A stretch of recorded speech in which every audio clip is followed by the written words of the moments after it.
Okay, so good morning, everybody, again, and welcome to the second day of our workshop on the second order draft of the Grenada NEA, or National Ecosystem Assessment. And just very briefly, I did a thorough introduction to the project the last time, but most of you are repeat participants. So it's a project led by the Environment Division, represented here by Aria St. Louis, and we at Canary are supporting, and the overall project is funded by the government of Germany, and it's administered by the UN Environment World Conservation Monitoring Center. So there are 12 countries currently participating in this initiative, of which Grenada is one. And we have our co-chairs who lead this process, including Aria, who's here. I think I saw John Agard, our second co-chair, and I'm not sure if Sandra Ferguson has joined us yet, but she is our third co-chair. Okay. Our Grenada NEA, it's a very participatory process. So as you all know, we've done lots of consultations, meetings, and we are looking for board review and feedback and input from all national stakeholders for this initiative. And today what we're doing is that we are looking for stakeholder feedback on what we call the second order draft. And remember that the main product of the National Ecosystem Assessment is this assessment report, which looks at status and threats to key ecosystems and looks at the importance and tries to highlight the value of these ecosystems, including economic value, but not only economic value. And the idea is that if we can put some values, including monetary figures, to some of these resources, we can better try to advocate to protect these resources. And the report also looks at future scenarios. So what we try to do is present, if we do X to protect this mangrove, this might help us later on because it will protect against hurricanes to the value of, etc. So what we are doing, there are other products, of course, but today we are focusing on the second draft of the assessment report, and we're looking for feedback on that. So the report has 6 chapters now, and about a week ago or 2 weeks ago, we looked at chapters 1 and 2, which explore the status and trends, and then the introduction to the whole NEA. And today we're focusing on how the ecosystems contribute to climate resilience. That's chapter 3. And then the valuation chapter, which includes both genetic and ecosystem level evaluation. We won't be looking at the last 2 chapters right now. Those will be presented later on in the year or earlier next year. So just to recap, the last time we met, we did look at chapters 1 and 2, and we explored what were the status, trends, and threats to different types of ecosystems. And then we had some breakout sessions where most of you are actually also here today as well, talked about and gave us input that we will be including in the report, talking about things like lionfish and sargassum and tree in particular. And then we also got some input from you all in terms of the different ecosystem types, and if we were concerned about specific plants or animals within this type, what were the threats that were of main concern to you? You know, if you all have any recommendations for the conservation and management of the type of ecosystem or the plant and animal species. And all of this was captured, reported on in plenary, and as we've indicated, they will be documented within the chapter as well. Okay, so today we will be moving on to chapter 3, which is how do Grenada's ecosystems contribute to climate resilience. We'll be doing a little bit of group work on that. This chapter may not require as much time as we've allotted, so we're going to do group work for about 30 minutes. Then we're going to report on the group work in plenary. Then we'll just have a little break, present on chapter 4, which is on the evaluation aspects in particular, do the group work on that, and we've assigned the full 45 minutes to that chapter because there are a number of questions that the authors would like us to go through. We do a quick report of that, and then we do a wrap up our next steps. So just for today, to repeat our usual community rules. Of course, we want you all to participate. As you all have noted, we're very informal, you know, raise your hand, give the comments. Just asking though that you be concise in your comments just to make sure everybody has a chance. And if you don't get a chance to speak, please use the chat so we can still capture the information. Of course, please be respectful to others and keep your microphones on mute when you're not talking, and forgive us if we mute you just to kind of reduce any kind of background noise. So just to say as well that while we're looking for feedback today, this is preliminary. We have sent out the chapter summaries and the indicative questions. We will resend them again and then ask you all to please continue to provide feedback. Please send us any email feedback that you all have. We will incorporate. And just to also say that we are looking for chapter reviewers, and thank you to those who have already signed up to be reviewers. So while we're presenting summaries of the chapters today, if you are a viewer, we will send the full draft chapter to you. And there'll be like a little table for you to fill out to give specific comments. And you don't have to review the entire chapter or all the chapters. You know, you could tell us, hey, I'm interested in this particular ecosystem type, or I'm interested in this chapter, and you can do whatever makes sense for you based on your time and areas of expertise. Just to say though that if you are participating as a reviewer, we would be grateful if you sign confidentiality agreements just to make sure and protect the material until it is published, which will be hopefully around March, between March to July next year. And if you are reviewing, please note we will be crediting you as a reviewer within the document as well. Okay, the document is still draft, and we will be relying on you as well to help refine it, including some of the maps. They still need some verification and a couple with regards to a couple of parameters. And today we are sharing the presentations and the summaries, but you are welcome to review the full chapters once you indicate that you're interested in being a reviewer. Okay, so we did a little bit of an informal chat for the people we were less familiar with on the call, but just for people who are new and just to just give us a quick synopsis, I'll ask for another chat storm again. So if you all can just go to the chat, indicate your name, organization, and if there's anything that you want to share about your work or any particular interest. If you guys want to do this, and then I'll give you all about a minute or two to do that, and then everybody hits enter, and then we just see everybody who is on this workshop.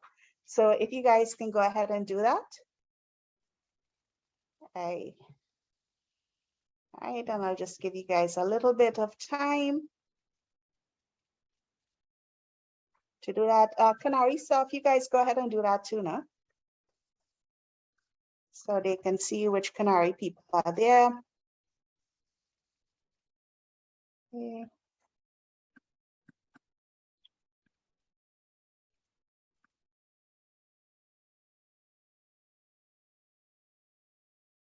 All right, so you guys can go ahead and start hitting enter, and we can see who's there.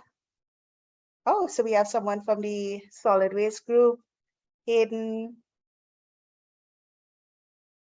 Right, some of our authors are introducing themselves. Brian Neff, for example, is one of our authors. Karim, Anastasia, Aaron from Canary.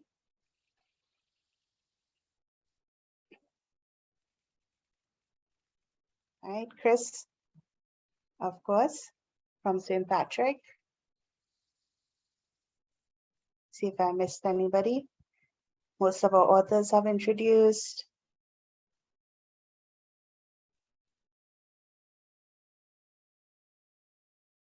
And then Ian Blakey from Grenada Green Group as well. Good, thanks very much. Okay, guys, so we have an idea of the people on this workshop, and you know, you all can talk to each other. If you all want any contact for any particular group, we can help facilitate that as well. Okie dokes. All right, so now we're going to go to the presentation of chapter 3, which is on how Grenada's ecosystems contribute to climate resilience. And just to indicate that we have one of our coordinating lead authors, Dr. Cindy Chandul, who will be doing the presentation. And Cindy, like me, actually, Cindy and I did our PhDs together, and we both have PhDs in interdisciplinary ecology from the University of Florida. And she has worked at a multidisciplinary level, doing different kinds of work, including, for example, working on climate change with regards to policy aspects. She has done a lot of work with regards to environmental, social, and gender impact assessments, and different projects related to climate change, climate adaptation, and the implementation of multilateral environmental agreements. She has lectured at both the University of Trinidad and Tobago and also at the University of the West Indies. And with that, I will turn over to Cindy to begin her presentation. We will have a question and answer session in plenary before we go to the breakout groups as well. So Aaron, if you could share slides, and Cindy, if you can begin. Great, thanks everyone. Thanks, Natalie, and good morning, everyone. I'm happy to be here to present on behalf of our chapter, which has been a lot of work done by all of our lead authors and contributing authors, as well as our fellows. What we looked at this chapter is how Grenada's ecosystems will contribute or do contribute to climate resilience. Next slide. So the first thing we want to do is go through what climate change in Grenada looks like and is expected to look like in terms of projections. So one of the first thing we've read about, and especially in our latest IPCC report, is that there is a drying trend. And a lot of these projections deal with either the entire Caribbean and more specifically the Eastern Caribbean. So we are expecting decreasing rainfall and increasing temperatures by 2050. This, of course, will lead to increasing frequency and duration of droughts. We're expecting that there may be moderate to severe events occurring 26% of the time and varying levels of decreasing rainfall over the year, throughout the year. We also expect that there's maybe as much as, depending on the range of increase in temperature, as much as a 60% increase in the number of people who will experience severe water resource stress from the range of time between 2043 to 2071 or so. This, of course, brings with it an increased risk of wildfires, something that we in the Caribbean already deal with. So wildfires may, of course, impact ecosystems, reducing our zones of rainforests, migrating species to higher elevations, leading to increased soil erosion. Of course, pollinators are a serious concern. Wild pollinators may be affected as well. And our already stressed freshwater systems will continue to face additional stresses. We already have stress, water stress because of pressure from normal human activities, being population growth, expansion in our tourism sectors. And so, we will expect with these droughts, there will of course be reduced groundwater recharge. Our flows in our rivers will be lower, may even lead to increased siltation in dams and so forth. So this is of serious concern.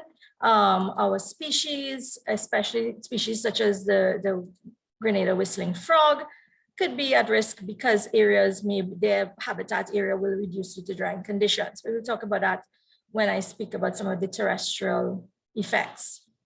We're also expecting increased both air, as I talked about before, and sea surface temperatures. And so we're expecting for the Caribbean, between 0.9 and 1.3 degrees Celsius by 2050. Sea surface temperature is expected to increase anywhere between 0.43 and 2.15 degrees Celsius per century. Past sea surface temperatures have been from 1981 to 2019. We've seen about 0.17 degrees Celsius per decade within the Caribbean. if we continue to see these kinds of temperature increases, we are expecting organisms such as corals. We will have loss of reef building corals in particular, and potentially a loss of 99% of corals in general. We are expecting, and we've seen some of this, we're seeing the effects, of course, the devastating effects of Hurricane Ian right now in Florida. We are expecting in the Caribbean as well, changing patterns, increased intensity, increases in intensity of the number of Category 4 and Category 5 hurricanes that will be over the next 80 years or so. Increased flooding is, of course, a serious concern. We are already seeing increased flood risk when we expand for urbanization. We are removing, if we remove forest and vegetative cover, and of course, we're increasing concrete surfaces, the impermeable surfaces, so we're reducing infiltration into the soil. So a lot more surface runoff and so on. Again, speaking about hurricanes, when we looked at after Hurricane Ivan, there was a lot of damage to the vegetation. Areas, the watersheds were severely affected. There's a lot of agriculture and so on that was affected.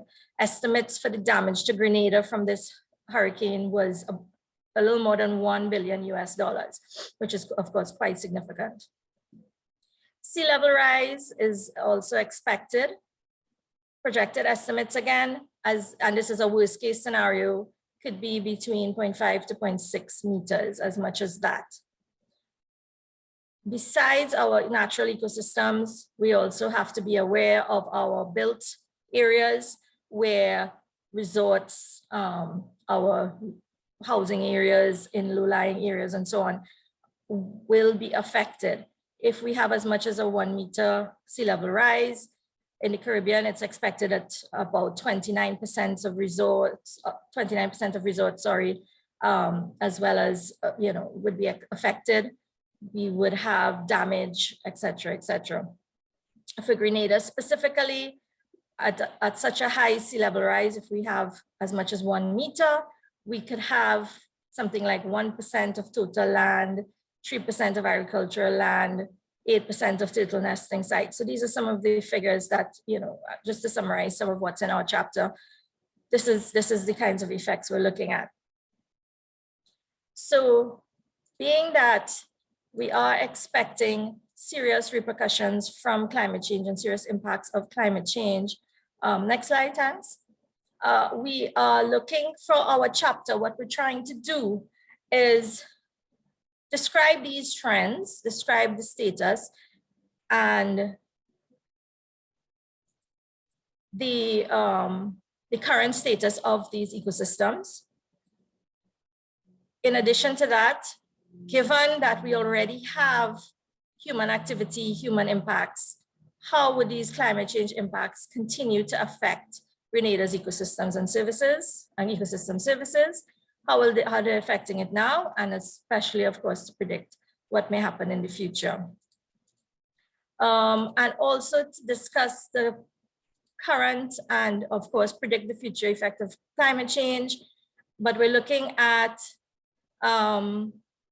resilience, or the effects on the resilience of our Grenada's ecosystems, and what are the future look at the future resilience of the ecosystems as we may proceed. So what is resilience? We talk a lot about ecosystem and community resilience throughout these discussions. So let's set the context in terms of what are we talking about. So the ecosystem resilience, when we refer to this particular aspect, we're talking about the ability of these systems to function in the face of perturbation. Basically for this, and specifically in this case, we're looking at it in the face of climate change. So, how will, in layman's terms, how will these ecosystems bounce back? How will they recover if they're affected? And this term resilience is used for all effects, but as I said, we're looking specifically today at the resilience to climate change. In terms of community resilience, we look at, of course, our communities are very dependent on ecosystems and their services, and our friends in the valuation chapter will point these out. And the community will be affected by ecosystems. So community resilience is closely tied to our community resilience. Resilient ecosystems, all of our multiple benefits that we went through in our previous workshop, for example, coral reefs, mangroves, seagrass, all of these provide protection against storm surges. This is just one example of how these ecosystems will assist our resilience to climate change impacts. There are many, many more, of course. We already face a lot of changes due to our human activity. We're already seeing changes in land use, pollution, etc. We have, these may already be reducing our ecosystem resilience, and we need to be aware of that. With changing climate conditions, these effects can be exacerbated. So we want to enhance our ecosystem resilience and build our ecosystems to a point where, and continue to protect them, where they will continue to provide ecosystem services. And as I said, one example is storm surges continue to give us some level of resilience and protection against climate change.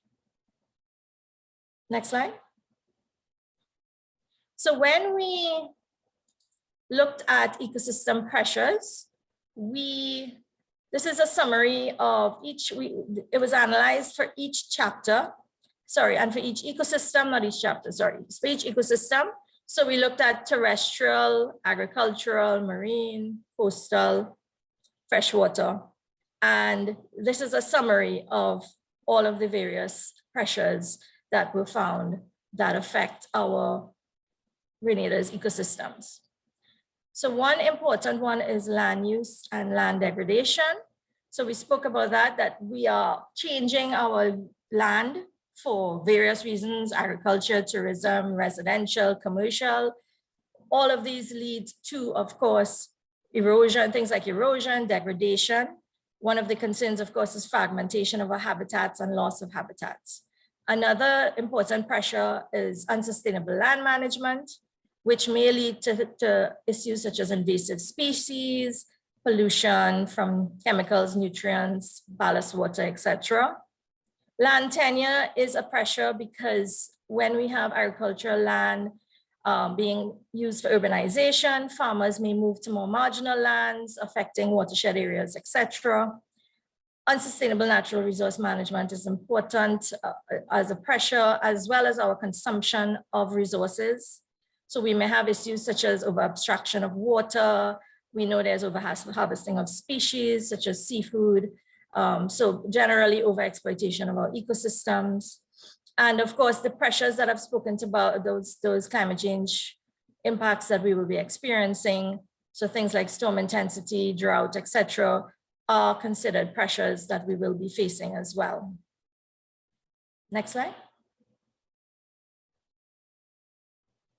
So we've gone through each of these ecosystems, as I said, and in the face of these pressures, we've looked at what may be the impacts on each of the systems. So in terms of terrestrial ecosystems, so including, all of our different types of forests, dry forests, rainforests, etc., forest loss has already been observed, and we know this.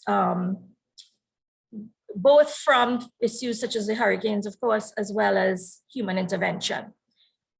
We've already experienced increased flooding, erosion, and we're only going to see more of this as in the face of potential increases in hurricanes and droughts.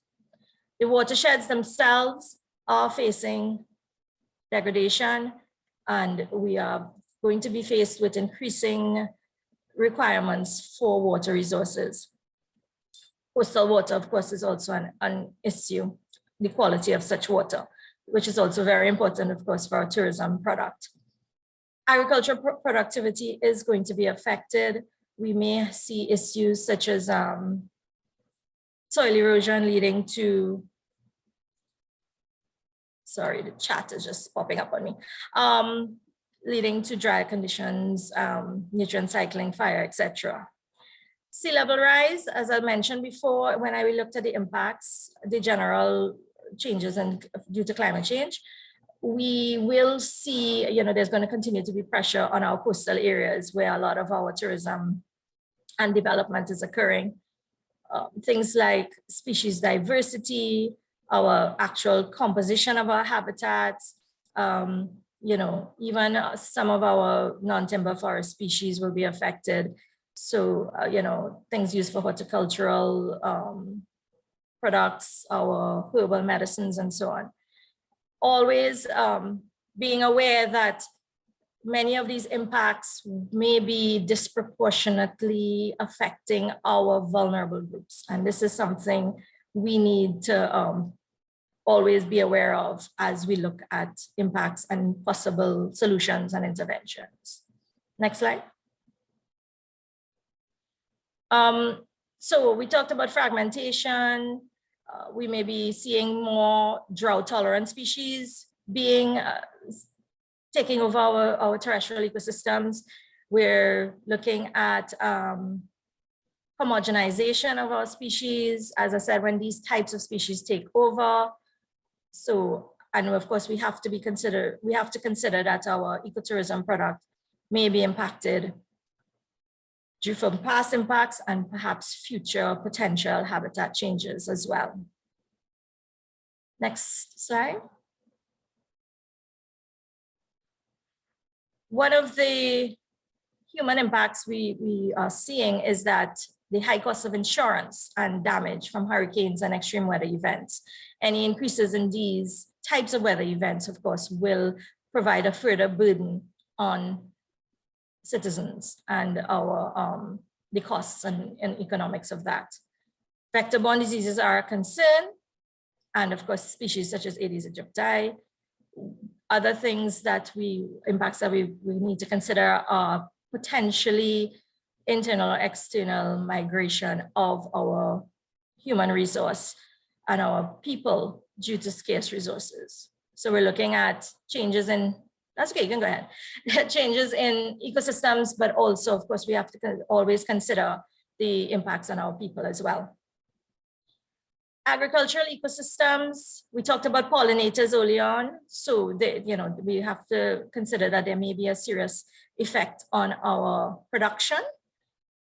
If we see land being abandoned due to changes in productivity, we will have an effect on food production. Pest species may increase, changing again our biodiversity as well as our productivity within the agricultural sector. Saltwater intrusion will be a concern, as again, due to sea level rise, we may see land being abandoned as saltwater continues to intrude. Freshwater inundation due to flooding may also compromise our coastal farms, and again may result in completely, leaving the land because it just isn't going to be functional or productive anymore. Next slide. So coastal and marine ecosystems. This is of major concern to our small islands within the Caribbean. Coastal areas, physical damage is of course the first thing you think about because these storms, etc. Sea level rise, there's not much land space where we're going to go. So little option for moving inward, little option for migrating sometimes within the island. Sea level rise will also affect mangroves. We spoke about how important these are to protect us against storms and winds. Saltwater intrusion is a serious concern. We talked about its effect on agricultural systems, but it will also affect our existing species within the coastal and marine coastal areas, reducing ability, oxygen, increasing the salinity of all of our other ecosystems within the area, estuaries, and salt ponds, etc. It may even lead to fish kills in some cases. Issues, anything that affects these fish, the fish will affect, of course, our fishery production, yields, and as I said, we always have to think about, in addition to the ecosystems, how is this also going to affect people and the economy? And these would have wide-ranging implications for the Grenadian economy as well. So in terms of corals, the Caribbean reefs in general have been warmed by about 0.18 degrees Celsius per decade since about 1988 or so. So the Eastern Caribbean, this has even been higher. It's expected that we may have additional warming of coral ecosystems by about 1.5 degrees Celsius on average by 2100. This, of course, will also lead to coral disease. We are seeing incidences of increased frequency of coral bleaching, and even the increase in storms actually, physically damage our corals. It also may erode seagrass beds. And with sea level rise, we also have the additional issue of increasing the depth of seagrasses, which require, of course, a certain amount of light for photosynthesis. When we increase those levels, they will not be able to photosynthesize properly, effectively, sorry. So both of these issues, storm surges, sea level rise, will also affect our coastal systems, leading to coastal erosion, threatening people and property. And we talked about acidification affecting corals, and effect of a lead-on effect of the corals being reduced themselves also affects beach formation, because of course the corals produce the sands in Grenada, a large amount of it. So this also affects our beach formation. In terms of freshwater ecosystems, our impacts are expected to affect our crop yields. We talked about, I spoke about earlier, basically the fact that we'll have flooding, yes, but we will also have drought. So our freshwater ecosystems are going to be affected. And of course, this in turn affects crop yields and very particularly food security, and leading to a lot of impacts on our the livelihoods and incomes of farmers in Grenada. Lack of drinking water is a primary concern. Changes in precipitation, variable amounts of rainfall, etc., will continue to have serious repercussions. And already there is of course, you have to remember there's a tourism demand, and the tourism demand is going to most likely increase. So we will have a challenge for accessing sufficient drinking water. We have to consider our cultural services as well. Water is very much tied into the Caribbean way of life, both for recreation and for religious and cultural activity. So these are concerns when our freshwater ecosystems are affected. We talked about agriculture already, and the primary concern of biodiversity loss, leading to homogenization and also homogenization of diversity. Any of our, you can go ahead. Any of these degradations of our systems, our terrestrial, freshwater, marine systems, continues to amplify our already vulnerable populations, our already vulnerable islands, and our people. So, any degradation in our ecosystems that continues to affect these resources that we rely on will continue to impact our settlements, our infrastructure, our food, our water security, our health, culture, migration, and economies. Other impacts, are changing the water quality. So when we have wastewater discharge from livestock and so forth, changing our water quality, physical barriers, when you place them for flood risk management may also result in affecting the habitats within the floodplains. So that changes the morphology of the river and leads to fragmentation of that particular habitat. We talked about water availability already. And so generally, to sum it up, the ecosystem health of the freshwater systems is already decreasing, and species diversity and abundance will tend to reduce as well. Next one. So given these, and I know it sounds a little grim, but given these impacts, we are looking towards enhancing our ecosystem and community resilience. To do so, we need to protect, restore, and use ecosystems in a manner that we're looking at. You'll see different terms: natural climate solutions, nature-based solutions. You'll see these kinds of terms coming up. And we can initiate responses, implement responses that are done through policy, that are done through institutional and sectoral systems. We can have technological responses, changes in socioeconomic conditions. So we'll go through some of these responses and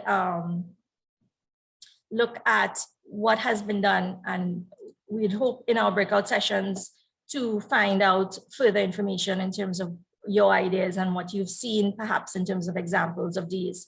So when we look at policy, we can look at better coordination of all of our policies, national, multi-sectoral, harmonizing policies between sectors, ensuring that adaptation, ecosystem services, all of these are fully integrated into national governance. We look at land use planning, policies, frameworks, and institutional coordination. So coordinating among agencies. Of course, this requires a financial input as well as capacity development from both a technical standpoint as well as physical equipment that may be required.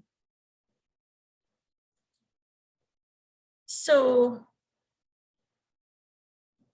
when we look at one of the key initiatives that we would like to see in terms of producing climate resilience is leading to increasing our protected areas resilience. So things like both forest reserves, and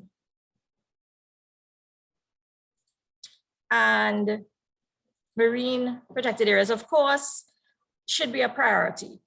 Maintaining our protected areas in the condition they're in, as well as ensuring effective management. And in some cases, this may even require enhancement of our protected areas. Looking at sustainable practices, because we recognize that some of these reserves will need to be multi-use reserves. So to look at removing the pressures or reducing the pressures that are leading to habitat degradation. So one of the policies that was looked at in terms of its potential is the ICZM policy that was done in 2016. So the ICZM will control beach sand mining, and it makes provision for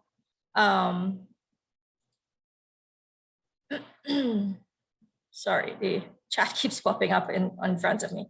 It makes provision for a coastal zone management plan.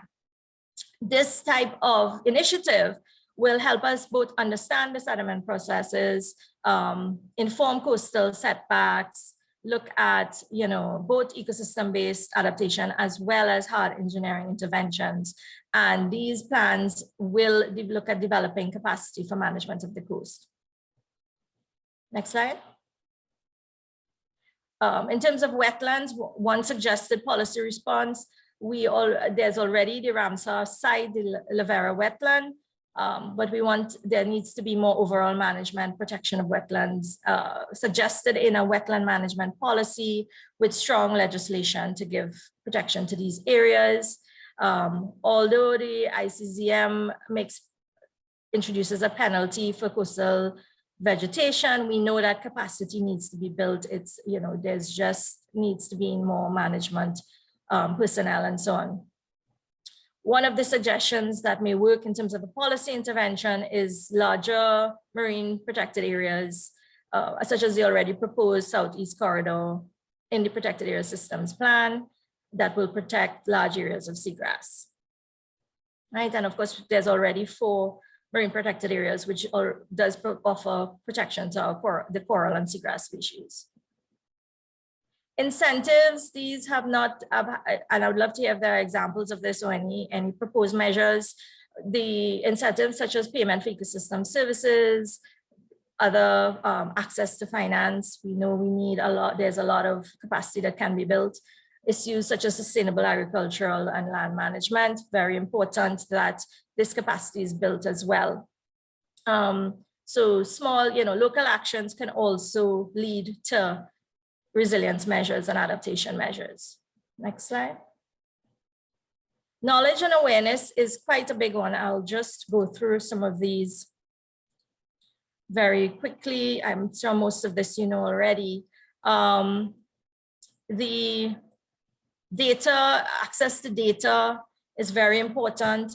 We need to know what we're protecting. So having this baseline data is important, as well as monitoring.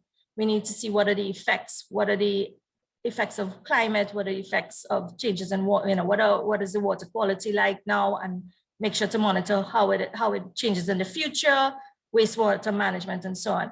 Coupled with this, we also need to raise awareness and understanding, both among practitioners and decision makers, which I know is always a challenge in terms of, what are the management techniques, what are needed, what practices are needed for biodiversity and conservation. And also our communities. Communities need to be armed with the knowledge of what they need to do to adapt to climate change. Data analysis and interpretation to actually feed into policy development. And of course, changing that behavior is always one of the key challenges that we face in the conservation arena, in actually changing people's fundamental behaviors. And of course, the interpretation is needed to then affect legislation, enforcement, all of the types of capacities such as safety at sea, business skills, and so on, that will be needed as we move forward to facing climate change. So some of the examples of data and measures that have been already implemented that can be used to increase our ecosystem's climate resilience. Carriacou, for example, there was studies on the invasive seagrass species, and it's important to monitor in terms of how these may be outcompeting native species. Carbon sequestration benefits of seagrass are also important. One of the issues we face is that a lot of the carbon sequestration studies have been done on terrestrial ecosystems. So it's important to look at the marine ecosystem as a valuable resource for both carbon sequestration and other climate resilience measures. There's also been studies on LIDAR conducted in 2016-2017. Again, a data set that can be used for mangrove spatial cover, and the coral reef early warning system installed in Grenada's area is also another example of data being used for enhancing ecosystem resilience. Next slide. Communities. So we spoke about communities and the importance of community resilience, and not just ecosystem resilience, and how very much these two are interconnected. So community co-management is very important in terms of having this climate resilience, enhancing this climate resilience. Fisheries cooperatives, for example, having that safety net in terms of finances and so on, developing that type of scheme, risk management schemes, building resilient communities by having this co-management approach to conservation, management, restoration. So there are already many good examples of this in Grenada. There was successful mangrove restoration, as well in the south region, as well as co-management pilot projects in the northeast in terms of mangrove restoration. And of course, continued mangrove restoration initiatives in Carriacou. There's also coral restoration, Grenada and Carriacou. There's been some restoration activities in terms of staghorn and elkhorn species particularly. And there are, many options and available initiatives that we can look at for training community members to continue restoring these ecosystems. Right, and when we talked about small initiatives by local businesses, there was the local dive shop installed concrete structures to propagate corals and, of course, increase fish habitat as well. Right, so to wrap up these kinds of co-management initiatives and technologies, is important to continuing to implement these kinds of interventions, build local capacity, and as we move along, reducing the non-climate stresses that we talked about. I think see somebody put in the chat about, pressure from land changes and agricultural changes, and so due to agriculture and so on. So if we continue to reduce these non-climate stresses, we will help that resilience of our fish, wildlife, plants, all of our ecosystems in adapting to climate change. So thank you very much for your attention. That was just a summary of our very long chapter. And of course, I'm available for questions. Natalie? So we do have breakout groups, but we can open up the floor for some questions and comments now for a couple minutes, for 5 to 10 minutes before we go into the breakout groups. So the floor is open. If anybody wants to say anything or ask a question.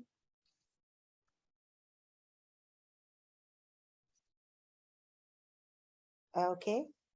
All right, well, I'll go to the people who'd like to speak, but then I'll also read out a few of the chat comments. Go ahead, Paul. Good morning. Very good presentation. Thank you very much for that. It brought out a lot of things that I was going to speak about, but I'm still going to make a few comments.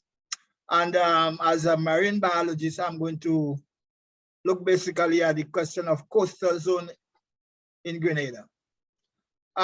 We have a situation in Grenada where we're looking at climate change and trying to build our resilience to climate change.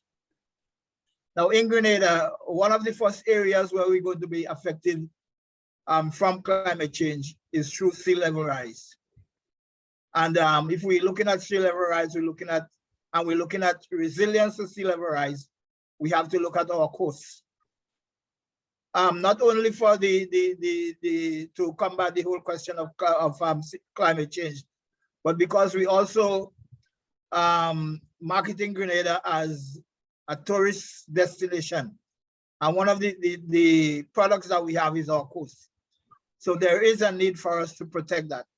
However, in the Grenadian context, what you find happening is that over the years, we have basically removed most of our coastal areas. People might argue and say, okay, we are losing our coast, our beaches through to erosion. I would argue differently. I would say that we're not losing it to erosion, we are losing it to construction. Because one of the things that you find happening in Grenada is that used to happen and still happening is that most of our people, they think they have the God-given right to remove sand from the beaches whenever they want to do whenever they want. So we have the East Coast examples. We have the East Coast. We have Garby Beach in the St. David's area, and more recently we have St. Patrick's area, where we have quite a lot of erosion going on now, and most of that is due to human activity. But the point I'm trying to make this morning is that I would like to see this process that we're going through here, looking at the ecosystem assessment. I would like to see coming out of this a number of recommendations that would assist us to do better in the future.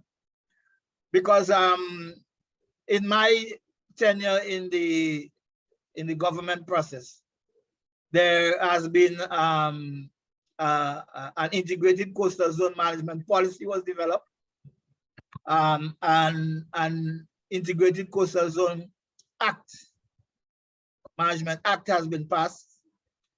And yet still we're not seeing any of these things being implemented on the ground. We also have in Grenada, I think, is a Coastal Zone Management Task Force. One of the things that were mentioned, that in a few areas we have had efforts to improve the resuscitation of coral reefs. Yes, that is correct. That is very correct. We have seen the resuscitation of coral reefs in some areas.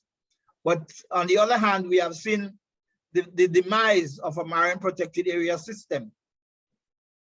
We said some years ago that we are going to try to protect 20% of our coastal and marine resources by 2020.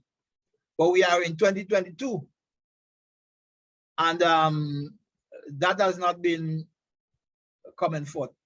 So what I would like to see, I'm saying again, what I would like to see is that this assessment, not only do an assessment, but come up with recommendations where things can be done to improve our coastal resilience, because it's very important to us, not only as a country to protect our coastal territories, our landmass, but also to assist in improving our tourism industry and also our fisheries industry, fishing industry. Thank you very much. Okay, thanks. Cindy, if you want to react, and then I have some points I'd like to make as well. Those are excellent points. I completely agree with you. And I take your point. We definitely will be looking at recommending, and I will try to make the recommendations more specific. We do have some in there. As I said, this was just a summary, but we will definitely look at some of the responses in terms of on the ground recommendations that we can implement. And I definitely appreciate the information. There's some information there that I'd like to take on board. So thanks very much for your comments. Okay. All right, Paul, so in the breakout group, we're actually looking for any specific recommendations or stakeholders have to include one within this chapter, but one of our chapters that we'll be dealing with and taking to the public later in this year or early next year is a policy chapter, where we are hoping to make some more concrete recommendations, pulling in stuff that's coming out from the other chapters as well. As we keep saying though, at the end of the day, it still is just recommendations and stuff that's in a report. And one of the things CANARI is trying to do is to try and elevate it out of that box. So we are, of course, doing, sorry, I know I keep saying, referring to this, we're doing a citizen's guide as well. So, and we're also doing a communication of information on the NEA material, which actually will be starting in a couple of weeks. So apart from there just being material put into this document and supporting documents, what we're hoping is that everybody here and anybody else can actually take that information and go to a meeting and, talk about the issues and reference, okay, this is, we're losing money to this amount, etc. So we think that is equally as important other than, just putting in the recommendations. So yeah, in terms of, okay, Joseph, I just want to read out a few of the chats which are relevant. So there was a fair amount of discussion on the different data sources, but I think we answered some of those questions, unless Cindy has anything else to add to that. Just to point out, I think you all did a very good job, thank you, of addressing those questions. Yes, we did look at AR6, and there will be potentially further information included, but Arya, I think, ably answered the question about the projections. But yes, we are considering AR6, and some of it is already integrated. Okay, great. And then Terrence noted that the other factors that in addition to climate change that are stressors, including water quality issues with regards to wastewater and so forth. So thanks for noting that. Brian, well, indicated that he was impressed, but he did actually have a question that we've discussed impacts in terms of qualitative impacts. I'm not sure, but Cindy, were you all able to put in quantitative impacts by chance, or is that a gap? Right. So because we're focusing, we have to rely on published sources. So, you know, we cannot quantify impacts if the information isn't there. And unfortunately, we don't have the scope to do modeling, as you know, and so on. So we are relying on the impacts that are available and that we can refer to literature, gray literature, you know, published information. So this has been a limitation that because of the way, as you would have said, Natalie, that these assessments are done, we have to rely on what's already published. Yeah, so just to reiterate, I mean, I mentioned it at the last meeting. Unfortunately, the methodology largely relies on literature.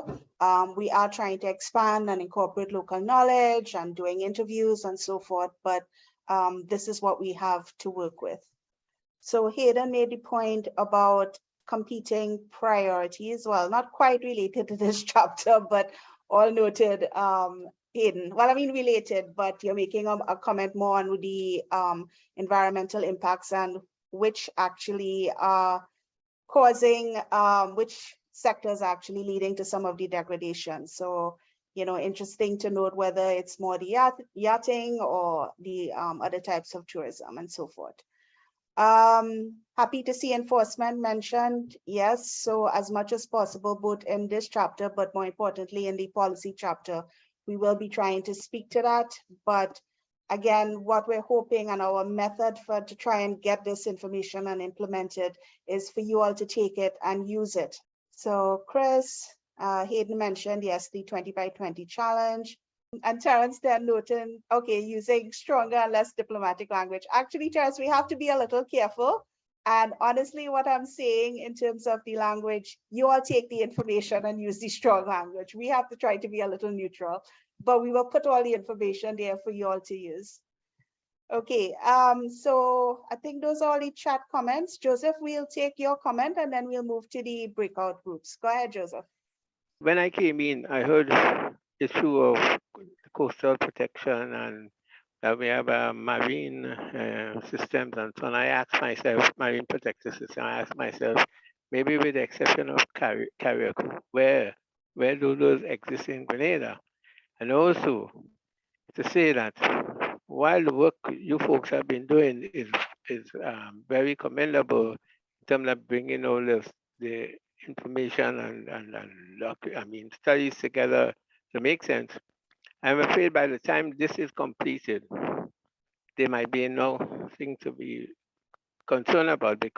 And until the question I want to ask, Natalie and the others, the new policymakers, are they aware of the work that you are doing? I'm not saying that they have to intervene, but are they aware? Because to me, they're contradicting what you're doing, both the past and the current ones. So unless we hasten a halt to the ecological destruction, which I think is ecological crimes, we'll be just having intellectual exercise. I'm sorry, because I've been around for a long time and it seems as though nobody is heeding the cries of those who understand what is required and the future and the protect and safeguarding the future. Thank you. I can go on, but I just felt that I have to make that statement, and maybe Natalie, you probably need to get to the new policymakers. Okay, so I'll go ahead with that. All right, so Joseph, I've been talking to you, Chris, the others for a long time. We know that this is going on. We know that we were wary when we started this project because yes, it is mostly a report on documentation and so forth. We are really hoping, because we're doing the evaluation aspect, to try to use a little bit more of that information in terms of communicating. I can't promise anything, you know that. We are just trying. I would say that what we are trying to do separate and apart from past things is to try to help others communicate this information. Yeah, I don't have an easy answer for you. And But what I will tell you is that part of this process and this workshop is to capture stakeholder feedback. So we will have a section where we have that expression of comments and sentiments. And we will be highlighting that stakeholders are wary of what's going on and are concerned about the destruction of the mangroves, etc. So this is to address the other question. This is a Government of Grenada project that Canary is executing. So yes, they are aware. I know that there has been a change in the government, and we have not engaged fully as yet with the new regime. We need to do more of that, and certainly we will. So, and of course, they are very aware of the project, and I actually have some budget information I'm supposed to send, which I haven't done as yet. But yes, it's there. All right. So I hear you. I don't have an easy answer, but we are trying, and we're trying a slightly different mechanism, which is focusing. To me, the reports and stuff is just step one. The bigger part of it, which we've gone and gotten extra money for, etc., is to try to help communicate this information and make it out there. So all of you maybe have added fuel to be able to have these discussions. But I hear you, and it's not an easy answer. I don't have an answer. Yeah. Okay. Natalie, So, if you will permit me, I just want to highlight that as part of the project, capacity building is also being conducted. And this was an important part of why we worked with Canary rather than picking a typical university that may not have had that feel for how participatory work could be carried out to help to empower community representatives to convey key messages to the community. So the capacity building that has taken place already in understanding and being able to value ecosystems and value species within ecosystems is another key part that hasn't been tried before. I think that needs to be recognized, and the efforts that Canary has made in order to, even I have to thank Canary again, because they found additional monies. They will be conducting an advocacy workshop, not this, a separate workshop that will help to understand how the results of this can be used for advocacy at the community level. And that's distinct and separate from the monies that they got to produce the Citizens Guide. So in addition to this that is being done and or thrust internationally to raise the awareness on things like the value of our species, the value of our ecosystems, which perhaps through multilateral environmental agreements, which is what environment is responsible for at this time, and bringing that into domestic action can actually put some pressure. But also because it's Canary, we have benefited already from, and these things are available on the Canary website, recorded sessions that build capacity on how to do things like valuation. Thank you, Natalie. all right. Thanks very Yes, much. if I may, I think that some of these this workshop that we're talking about, valuing the ecosystems, we should try to get some of our policymakers involved in the economics of ecosystems and biodiversity, because that's a very, very important tool that we can use. Because some of them, they see things only in dollars and cents, and team would assist them to, make sense of what is going on with things like that, with projects like that. Okay. Okay, noted. Okay, guys, so we're going to go to our breakout groups right now. We're assigning people randomly, but please note that all the groups are doing the same questions. We have 30 minutes for the breakout group, and then we will come back in plenary, and we have 3 rapporteurs who will report on the breakout group questions and session. Okay, so we're going to go to breakout, and after we report back, we're going to take a short break. So colleagues, Anastasia, Aaron, if you guys want to send us into the breakout groups. Okay, so we're just going to go to the group work report in plenary, and then we'll take a break. So each rapporteur has up to 5 minutes to just talk about what the group spoke about. Who wants to start? Danielle, you were rapporteuring for one of the other groups, right? Can you go ahead? Great, thank you. Hi, morning, everybody. So some of the things that we discussed were, well, one, the group talked about the actual structure of the NEA report and how it's very science heavy. So because the data and the cabinet decision makers, the policymakers don't necessarily understand all those terms, we need them to be able to, so that they can make more climate resilient decisions, and we need to frame the data for groups. But Cindy mentioned that Canary will be preparing the summary for the policymakers and the citizens guide, which should help to address those issues. Touched on the issue of having lots of consultancies being signatory to lots of MEAs, having lots of laws and funding and so on, but lacking enforcement of these various things. And there was also a comment that the government is not just people in cabinet, but it's everybody, including the public officers who are not necessarily doing their jobs effectively in these spaces. There was concern about only 20% of the marine space being protected, which of course leaves 80% up to the vagaries of everything that happens. And even in that protection, it can't combat sea level rise and surface temperature rise. And Hayden did mention that very few BCCI countries reach this 20% figure, and that it was little, there was evidence that it was not much more than it being on paper. It's that contribute to ecosystem degradation, including debushing programs that expose the soil to erosion and siltation and flooding and so on. How culture is used as an excuse for continuing unsustainable practices. So continuing to fish, to overfish species, because that's what we do and that's part of our culture, so we'll continue to do it.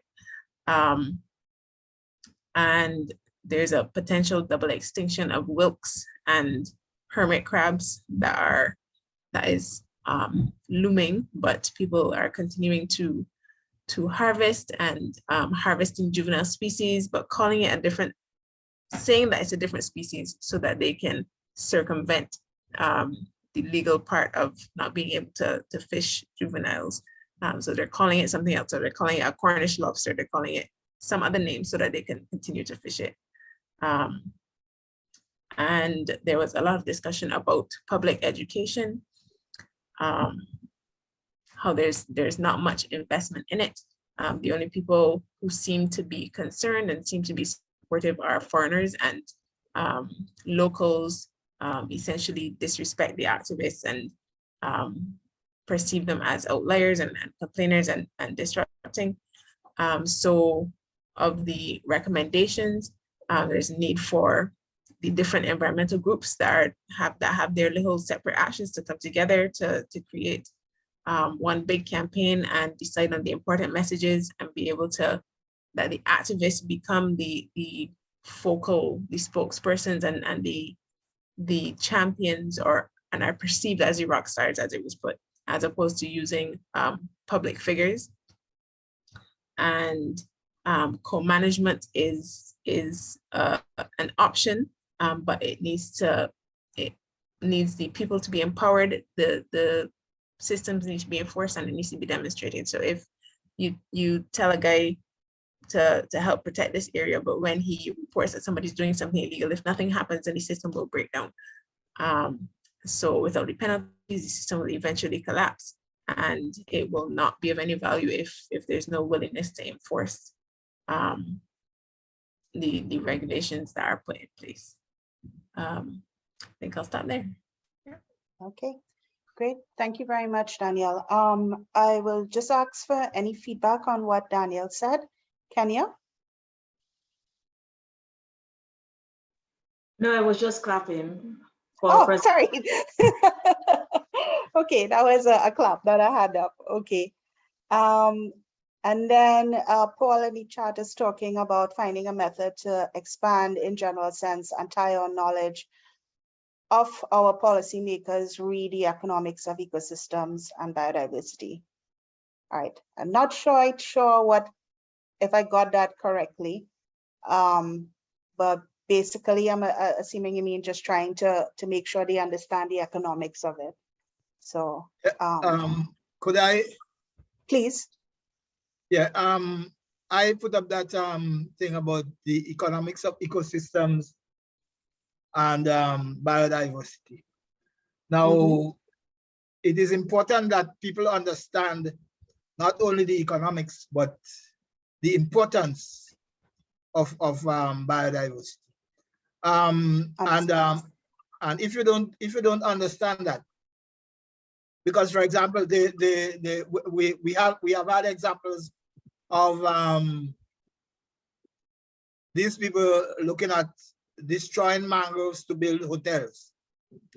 But in the end of it, if we have a storm and there is a strong storm surge, there wouldn't be any mangroves there to protect the hotel. So what are we doing? You know? Exactly. Understood. And just to comment on the first report. Now I noticed that a lot of the comments that were made in that group had to do with the marine ecosystem. And one of the problems that we have in Grenada now is that the marine ecosystems fall under the management orbit of the fisheries division. And up to this point, the fisheries division is not manned. There isn't even a chief fisheries officer. There are no officers in the fisheries division.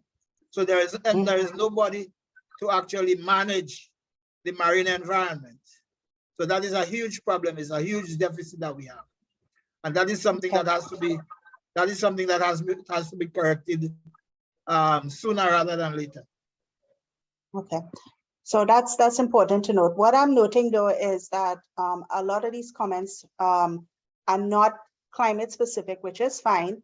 So just saying, don't look necessarily for this comment in this chapter. I think we might reorganize some of the feedback. A lot of what we're hearing is pertinent to the policy chapter and the recommendations chapter. So we may be putting that within that chapter because it's more appropriate there. So just flagging that the information will be removed as needed. Okay, I see a thumbs up from Hayden. Alexander, do you want to try now? Yeah, can you guys hear me? Yes. Okay, great. So I'm just gonna go through, sorry, let me minimize so I can see both my notes and the screen. So I'm just gonna go through the main points from our group. Natalie, please step in if I'm not doing this accurately, because I think you were really good at summarizing everybody's point afterwards. So when I came back, there were some concerns being expressed about the relationship between freshwater resources and climate impacts. So someone noted that a lot of the impacts are driven by changes in the hydrology. You know, they said particularly due to changes in rainfall and worsening dry season flows, you know, flooding will also become more intense, but also it's important to note that there'll be changes in the vegetation, which were, you know, the third impact that was mentioned, which may also have a negative feedback loop. So you have lower dry flows, which may have a negative effect on the health of vegetative ecosystems, and it may also then affect rainfall in a kind of feedback loop. It was noted that rivers have disappeared in some parts of the Caribbean, and there's a risk, of course, of rivers being lost in Grenada. And somebody was noting that maybe these 3 points could be reinforced throughout this section to make sure that these risks are kind of highlighted of these changes in hydrology and kind of the feedback loops between them. People, I think Chris started by saying that this presentation was extremely impressive, but brought up again the point of us potentially being a bit diplomatic. And Natalie, of course, explained that because it's produced by the government, with the government, we have to be a little bit diplomatic, but also we're providing you with tools to then use this afterwards. I think Chris noted that we were potentially being a little diplomatic, particularly about changes along the coast from Salters, I think was mentioned. And it was asked, you know, how do we describe these human impacts in the report and these human impacts interacting with climate change impacts to make things worse? It was noted that sand mining is still happening on certain beaches. So I'm not so sure if the chapter just wants to note these interactions between human action and climate risks. Maybe something to reinforce throughout this section, just based on these comments. So yeah, somebody also noted that human practices are co-stressors along climate change, and as well, it was noted with reference to mangroves. And I think somebody just mentioned this point. Mangroves are truly important as a nature-based solution to climate change issues and very important for climate change resilience. So it was just kind of this idea of these co-stressors. Someone noted that sea level rise and coastal erosion in Lavera, that was really, strongly noted. It's being eroded by meters, and somebody said it's possibly the fastest coastal erosion in the region. And it also poses severe risks to inland transportation and to roads. So it poses severe risks to a very important coastal infrastructure and transportation. And I think Arya noted that some of the some new routes may have to be found because of losses of these coastal roads, which of course are quite severe impacts. From the agricultural perspective, I think someone noted that we must also consider soil health and soil microbes, not just the effects of inorganic fertilizers. Somebody said soil development is key to kind of food security and resilience. So I don't know if something can be added a line maybe about the risk of climate change to soil health and soil microbes. I'll leave it up to the chapter to decide. Natalie also mentioned the hurricane holding Carriacou as a key part to climate resilience, and this conversation about mangroves and other ecosystems being very important for being resilient, particularly to extreme events. And somebody finally closed it off by noting that this feedback loop again of cutting down vegetation for agriculture, cutting down vegetation for other types of development, having a negative effect on rainfall. So basically saying that rainfall is under pressure from climate change, but all these other human activities are placing an additional stressor on rainfall on the water cycle in Grenada, which of course presents significant risks into the future. So these are the main points I have, Natalie. I'm not sure if you want to swing in and do any filling. No, that's fine. Thanks very much, Alex. Ria? Hello, everyone. Can you all hear me? Yes, loud and clear, Ria. Okay, lovely. So I was rapporteuring for group 3, and generally speaking, it is quite interesting that the groups touched on so many different things, because our group, while they generally had, and they started off a little bit shy, and we started off with basically how much they agreed with the presentation, and they were very happy, especially to hear the importance of mangroves and to a lesser extent the reefs. But they noted that the presentation kind of focused more on the natural causes and or impacts as it related to resilience and climate change. What they would like to see, if it's not there, is an emphasis on the impacts that anthropogenic activities are having on the specific ecosystems that basically exacerbates climate change impacts. They just want to make that connection a little bit stronger. And the example that was provided by this was a coral reef example, where for a lot of their reefs, they're being destroyed by LBS pollution, land-based sources of pollution. And with the reefs being destroyed, therefore, any sort of climate change impacts would be that much greater.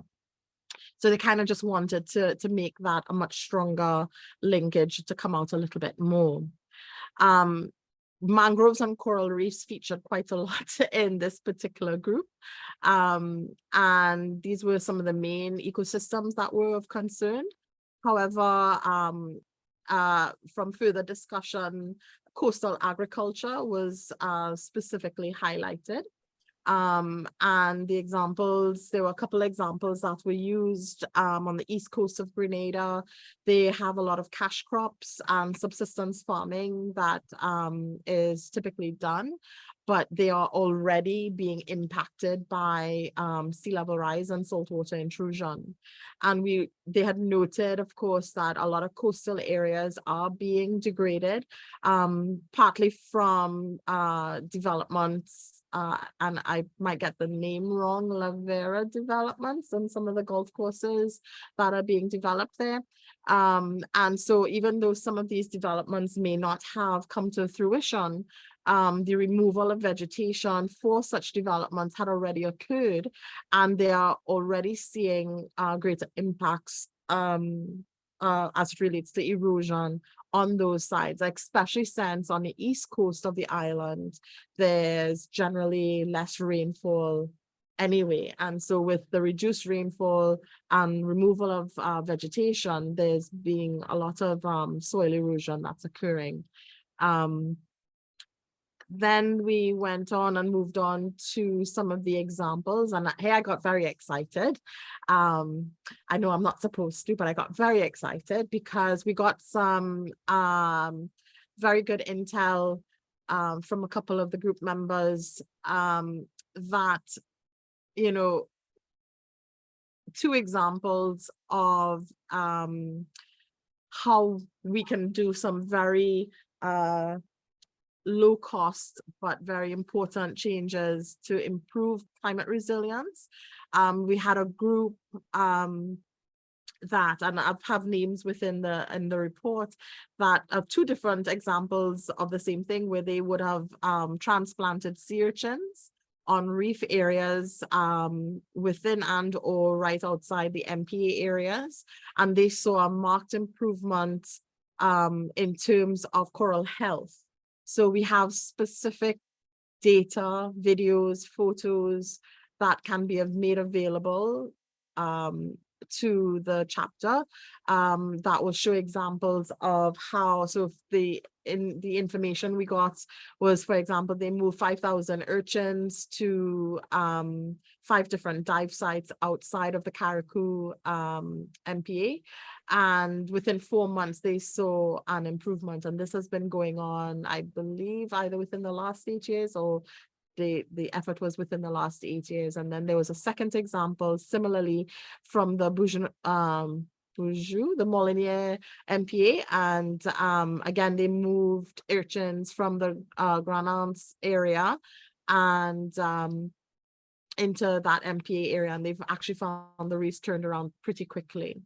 This completely second example, besides urchins, that is, I'm not sure if the data actually supports it, but at least the sentiment is there, that there are reefs around Grenada, and those on the east coast are generally less affected from runoff, etc., compared to the west coast. And given all of the mining activities, the east coast is having generally less erosion compared to the west coast, and the group felt that that was attributed to the offshore barrier reefs that are less impacted compared to the west coast. And then finally, in terms of specific measures that can be potentially done to increase resilience, one specific example was brought up in terms of the plantation of moringa trees. And they had indicated that these specific trees are have been noted to be at least 20 times better for carbon sequestration. And an estimation of if 1,000 trees were planted on Carriacou, they can actually make that island carbon neutral. And we ran out of time after that. So I've got the names of persons that can be contacted for if that chapter has that interest in contacting them. And that's it for me. Okay. That's some very good info. The sea urchin thing, the carbon neutral endeavor, possibly for Carriacou. That's cool. Great. All right, so guys, we are running about 10 minutes behind. So we might run 10 minutes overall over. But I think we do need a break. I think this was a little heavy. So I would ask us to go to break now, take 5 minutes, go get some coffee, etc. And then when we come back, the valuation chapter folks will present. Yeah. Okay, so thanks and see you guys in 5 minutes.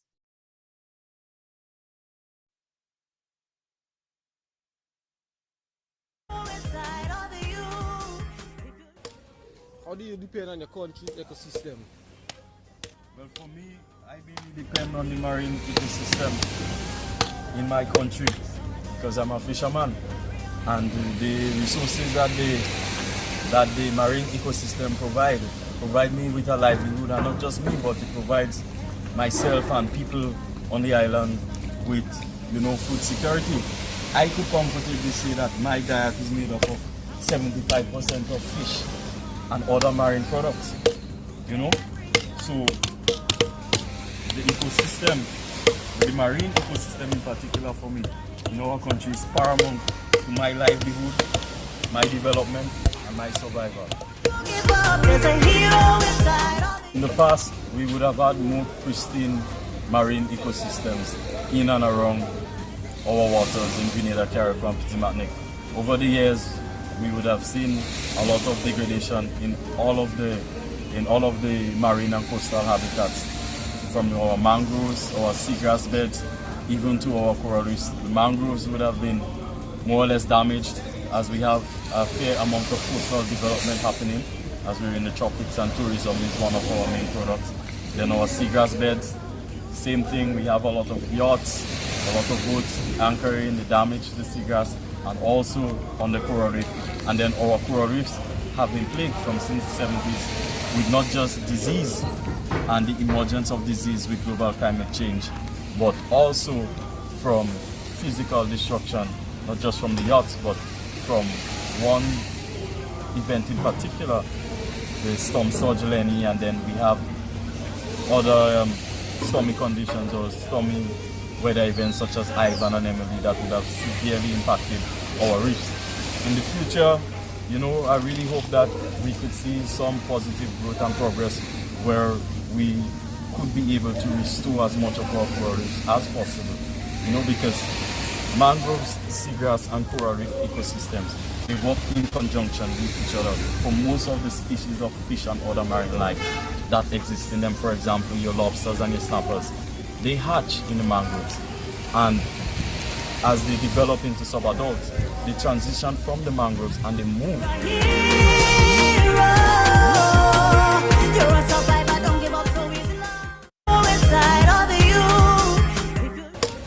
How do you depend on your country's ecosystem?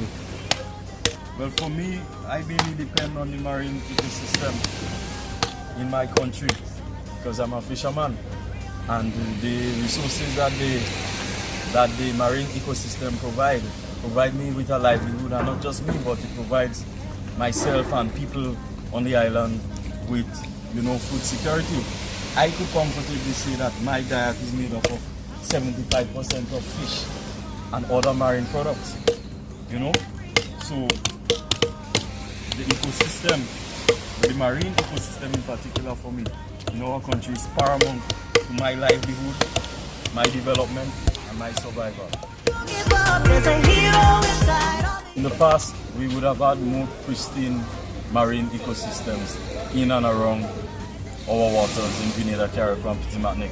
Over the years, we would have seen a lot of degradation in all of the marine and coastal habitats, from our mangroves, our seagrass beds, even to our coral reefs. The mangroves would have been more or less damaged, as we have a fair amount of coastal development happening, as we're in the tropics, and tourism is one of our main products.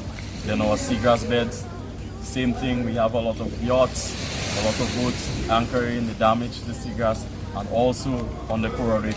And then our coral reefs have been plagued since the 70s with not just disease and the emergence of disease with global climate change, but also from physical destruction, not just from the yachts, but from one event in particular, the storm surge Lenny, and then we have other stormy conditions or stormy weather events such as Ivan and Emily that would have severely impacted our reefs.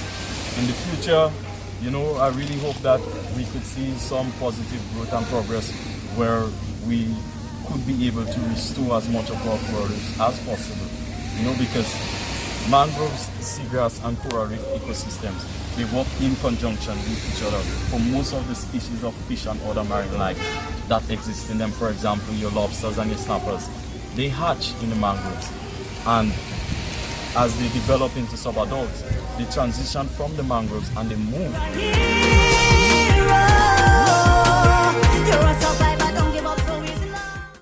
Welcome back, and we're going to start right away with the presentation from the evaluation chapter, and I believe Aria and Alex are facilitating. Hang on a minute, let me just do a quick bio of them. I won't bother to share my screen. But just to say, Aria, of course, who is no stranger to us, she's actually one of our co-chairs as well, and she's the head of the Environment Division within the government of Grenada. Aria has a key interest on climate change and island biodiversity, and she's done a lot of work with regards to ecology and evolutionary genetics, which is why she's so keen and has played a major role in the genetics aspects. Sorry, a little tongue-tied there. She's actually worked and done research on DNA profiling, different types of molecular DNA work, and using molecular markers to address conservation questions. So that's Aria, one of our presenters today and one of the coordinating lead authors for that chapter. Ria Guppy is another one who is here, but she is not presenting today. And the other presenter is Alexander Jovan, who is an environmental economist and environmental scientist. And he's had a lot of experience doing novel economic work in an attempt to address environmental problems, including in both the NGO, academic, and diplomatic areas. And he, for instance, has worked with the UNEP on a project with the UNEP Jeff project. I think that was the one here in Trinidad, which looked at the economic value of ecosystem services, looking at things like flood prevention and pollution and so forth. He's also developed and taught a course on environmental studies and environmental economics at UE. So with that, I will turn over to you, Alex, to start. Thanks so much, Natalie, for that introduction. And I'm just going to start by thanking my my CLAs, Martin, Ria, Aria, but also the lead authors on this chapter who really put a lot of work into it. I also just want to quickly note that we originally started as 2 separate chapters, but we merged in the end because of a lot of significant work done by both chapters and a recognition that the genetic resources of Grenada, while not all commercially utilized, have a lot of value right now, but also potentially into the future because of unique features, unique genes, but also the potential for bioprospecting. So here you'll see all of our authors and CLAs. And I'll just move to the next slide and dive right into it. We broke our chapter into a number of sections which look at primarily economic values, but also instrumental values under the IPBEST approach, but also relational values which describe people's relationship with the environment. So we try to expand it beyond a traditional economic valuation or total economic valuation, which just looks at the value of ecosystem services. We try to expand it a bit to reach or to achieve more of an NCP or nature's contribution to people approach. So here you'll see me speaking a lot about dollar values, but what I think we really would like to hear from you is stories about people's relationship with nature, which people are finding right now is just as powerful or potentially more important for articulating to influence policymakers. It's great to say that you export X number of dollars in nutmeg every year, but when you really think about nutmeg being essential to Grenadian identity, the value may potentially change a little bit. So I'm just going to dive right into marine ecosystems and genetic resources in the marine space. Of course, for Grenada, marine capture fisheries are extremely important to the economy, but also to the identity of coastal peoples. Tuna fishing, but also conch fishing, fishing for lobster, and sport fishing are all very much a part of Grenada's economy. We found that between 1978 and 2017, there was almost more than $500 million US, $500 million US, so $690 million in harvest from the marine space. Mostly of the commercial species I've noted here. I think there are other commercial species. Just give me 1 second. I want to just pull up my notes. Right. So there are about 233 species of marine fish in Grenada. So really quite an extensive genetic diversity, but also 60 species harvested from the marine environment. So these are pelagic, coastal, and non-fish species over this 40-year period that we're mentioning here. So I mentioned 233 marine fish, but there are over 2,500 marine species, with each a potential as a future natural harvest, potential for future mariculture, agriculture, but also potential for future genetic resources. So basically what we're seeing here is that fish, but also non-fish species play a very important role in Grenada's economy, but also well-being. There's some special species here that we mentioned, sea urchins, which are eaten kind of as a local delicacy, but also marine turtles, which have a very important value, not just as a landed product, but also really as a support to tourism, because there are lots of tours and income earned around tours to look at marine turtles. Just want to briefly mention this image on the right, which is basically showing that the value of the fishery stock or the value basically is increasing, but production actually we're seeing for some fisheries, while it's increased in the past, maybe potentially decreasing right now. So there is a potential or indication of some of these fish species being having excessive pressure and potentially entering some sort of decline. I mentioned these 2,500 species with potential in the future. I want to already mention that Grenada has 11 natural products from marine organisms. This is not just sea mass, but these are other things that have been extracted from marine organisms, genetic resources that have been extracted from them. We have here a marine cryobacterium and also fatty acid amidase, which were isolated from specific marine species to be used into a biofertilizer called grenadines. So these are some of the values that we're getting from marine resources. I just want to move to the next slide, please.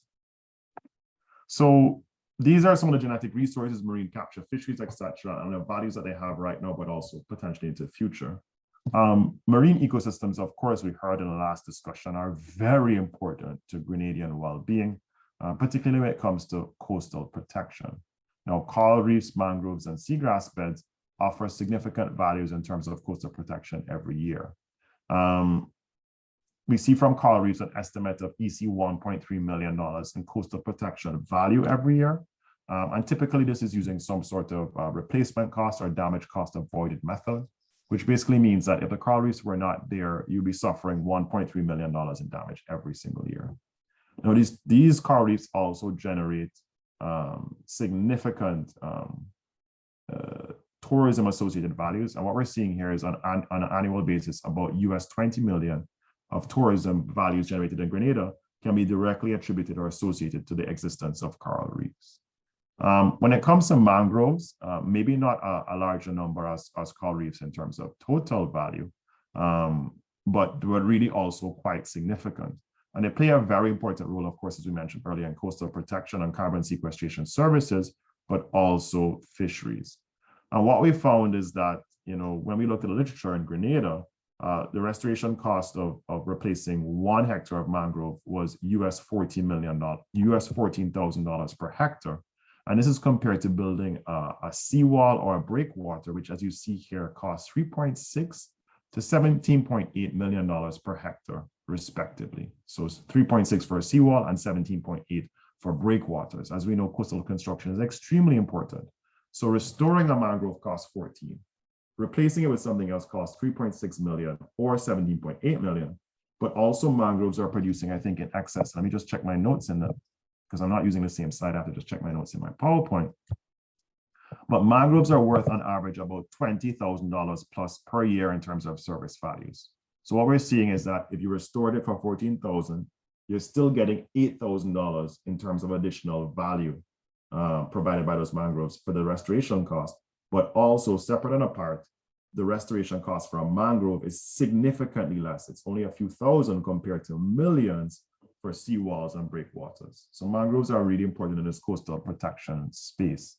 And this really looked at coastal protection of assets. But this is not even including the benefits provided by the hurricane hole that Natalie mentioned earlier in terms of protecting boats and other very important marine kind of faring assets. So if you really think about the additional benefits provided by these hurricane holes and by the mangroves, etc., in terms of protecting a tuna boat, protecting a boat that's important for, let's say, coastal cruises or for some other type of tourism, the value actually is potentially very much more than this. So with seagrass beds, we found that they were understudied in Grenada, understudied globally, but very, very important for carbon sequestration, coastal protection, and fisheries. So basically what we're saying here is this, and I think this is, increasingly recognized in literature, coral reefs, mangroves, and seagrasses are a trifecta that work together to provide coastal protection, fisheries, but also tourism-related services. I think coral reefs are the prettiest ones and the most charismatic, but I think what we're trying to say here is that seagrass beds are less understood, but potentially almost equally as important, but also part of a complex mix that has to exist as a complex mix. So we know that a lot of coral reef restoration is happening in the region. A lot of mangrove restoration is happening in the region, but there needs to be more attention paid to the seagrass beds and their importance. In terms of studies on marine protected areas, we were able to find literature on this, looking at the Sandy Island oyster bed marine protected area located on the southwest coast of Carriacou. And what we found is that this generated net benefits of between EC 2.9 to 6.8 million. Now, what this means in terms of net benefits is somebody is taking, let's say, money to buy a boat, to buy fuel, to buy ice, to take tourists to that area, or to take scuba divers to that area. When you account for all of the money they've paid or expended, the cost of getting to that area, but then you look at the income they've generated in excess of the cost, 2.9 to 6.8 million. So that's what it means in terms of net benefits. It's almost like a concept of, I don't want to say this, but profit generated by the marine protected areas. So what we're seeing is that they cost something, but the benefits they're producing are significantly more of these costs. Somebody mentioned earlier, I heard, there are marine protected areas in Carriacou. What about the ones in Grenada? And I think basically what this study is indicating to us is that there needs to be a consideration of, marine protected areas on mainland Grenada, particularly because these have spillover benefits for the associated fisheries. You can't catch fish in a protected area, but fish can grow up, have a good juvenile life, and reach to a good landing size, if you have these protected areas in operation, producing these net benefits, spillover benefits. Next slide, please.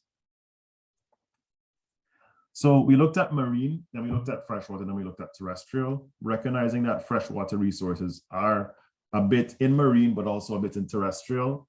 They, of course, run through the forest and they have a watershed kind of relationship with the forest, but also when they reach the sea, there are deltas and there are lots of interactions there, so a very rich zone, right? So we found that these were very important, these freshwater ecosystem services for instrumental, but also relational values, right? So the instrumental values, of course, would be for the groups of people who are harvesting products from freshwater. And we found that the tide tree seasonal fishery had values of up to 3,000 EC per producer. So a good amount of income for these people. We also saw other things like crayfish, canacdos shrimp, land crabs, cascadura, some fish from freshwater ecosystems involved in the aquaria trade, and of course, waterfowl also providing some benefits in terms of bird watching. And I don't think there's any hunting of the waterfowl, but I could be corrected here. So what we found for these values is in terms of dollar value, not very important, but could they be replaced? Not at all, right? So, you could compare the cost of harvesting some tide tree to the cost of a can of tuna because they're both protein, but they're actually incomparable in terms of the experience. So cascadura, crayfish, etc., are not like the things that you can import. So the relational values in terms of somebody going to catch crayfish or going to catch tide tree and giving that or transferring that habit to their children and being able to share that meal with somebody, their neighbor, is significantly more than any economic dollar value that we could potentially quote. So we wanted to really highlight that here for these values, very much relational. As well, somebody mentioned as well religious ceremonies which happen in rivers, I think baptisms, but also not religious, but riverlines. So this idea of people having relationships with water inland in the freshwater ecosystem was very important to Grenadian identity, and not something that could be easily replaced. You could build a water park, for tourists, but also for locals, but it's not the same as to go to a riverline, catch some crayfish, and currying it, by the river. In terms of watershed services and water supply, one study found that the net benefit of water production in Grenada Lake in 2010 was worth about EC 3.2 million. And when we took these estimates and upscaled them to the entire island, we found that natural water resources or watersheds are producing estimates in excess of $6.4 million of value every year in terms of water provided. Again, with something like water, we can estimate the benefits being provided by nature, but by and large, it's an underestimate of the value being provided. For our island like Grenada to have to import water in times of drought is much more expensive than the cost of NAWASA to produce this water. So I think we heard a lot about climate change and changing water regimes earlier. So just to push home this point that, yeah, $64 million is a lot of water value being produced by forests every year, but it's actually worth much more than that when you think about replacing it by having to import water with a water boat from someplace like Guyana. Actually would be very expensive.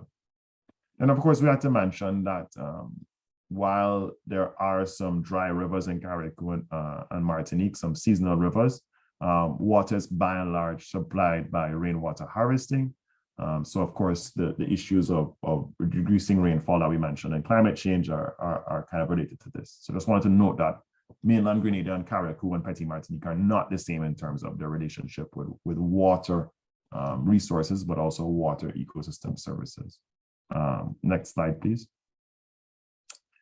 In terms of terrestrial and forest resources, we found that timber played a small but important role in local construction, and we have a picture here of the sawmill. So local construction, furniture, but also boat building in Carriacou and Petit Martinique. We heard that, in Petit Martinique and Carriacou, they now have to more import wood, but this, historic, they still, harvest wood, but they're importing more and more. Of course, boat building is very much a part of the identity. The cultural fabric of Carriacou and Petit Martinique, but also a part of the tourism product. So again, here, we're seeing the value may be X and replaceable, but it's actually worth way much more because these traditional boat building skills can be lost when you're having to import processed lumber versus produce lumber on island. So these industries generates, a decent amount of direct, but also indirect employment and benefits. We found that for roundwood and fuelwood, the daily income for loggers is approximately 378 EC per day, so almost 400 EC per day. So again, here, the forest is basically putting money into these people's pockets. But again, what we really want to highlight is these indirect benefits. When you make a local furniture for a small hotel, it makes that hotel product even better, makes it more attractive, and and gives you a competitive edge over other Caribbean islands in theory. When you have a locally built boat, people come to Carriacou and Petit Martinique to see these locally built boats because it's different from a fiberglass boat. So the timber is important, but the add-on benefits and also the relational values in terms of Grenadian identity are potentially even more important than the dollar values. In terms of non-timber forest products, we found that these play an important role in the local handicraft industry and indirect tourism benefits. So things like donkey eye, coconut leaves, calabash, reeds for baskets, etc. So significant values in terms of the value added products produced from these things. And then with wild meat and game, we, had, or values were in the chapter in terms of the values of manikou, iguana, tactu, scaly pigeons, and the Mona monkey. And some of these are actually quite important economically. But again, despite having a kind of relatively small market and not outcompeting other protein sources, it's still a very important relational value, particularly to local gatherings and special events. and I'm not so sure if I'm going to use the right word, please, I want a Grenadian to correct me, but basically I think you have, card limes where you play cards and river limes. And these things are very important to these events. I'm assuming also they're big parts of carnival and carnival fetes, the kind of wild meat being very much a part of Grenada identity. And the reason that people want those there is because it's not the same as chicken. It's actually quite different and unique. So despite having a high level of importance, we saw some risks to local iguana species, the hybrid species, due to hunting pressure and habitat change, and some losses of value due to the smuggling and illegal trade of these products up the islands, but also into Grenada. So important, but some serious risks to the continued provision of these services because of other types of environmental change. Now, medicinal plants, we found that 80% of the population say that they use bush medicine, which again, in terms of healthcare, but also to treat small ailments or minor ailments, again, that's a lot of significant value or income saved for these individuals, but also it has significant future potential as a genetic resource. And I think Aria and Ria can speak to that if need be. Next slide, please. While people really think about coastal resources and Grenada, sun, sand, sea, kind of as a Caribbean tourism product, we found out terrestrial resources play an important role in ecotourism and recreation nonetheless, right? And there's a lot of direct income earned by the state through entrance fees to national parks, but also to individuals in the private sector through tour guide fees, right? So we found out Grenada Lake had 3,000 visitors in 2011.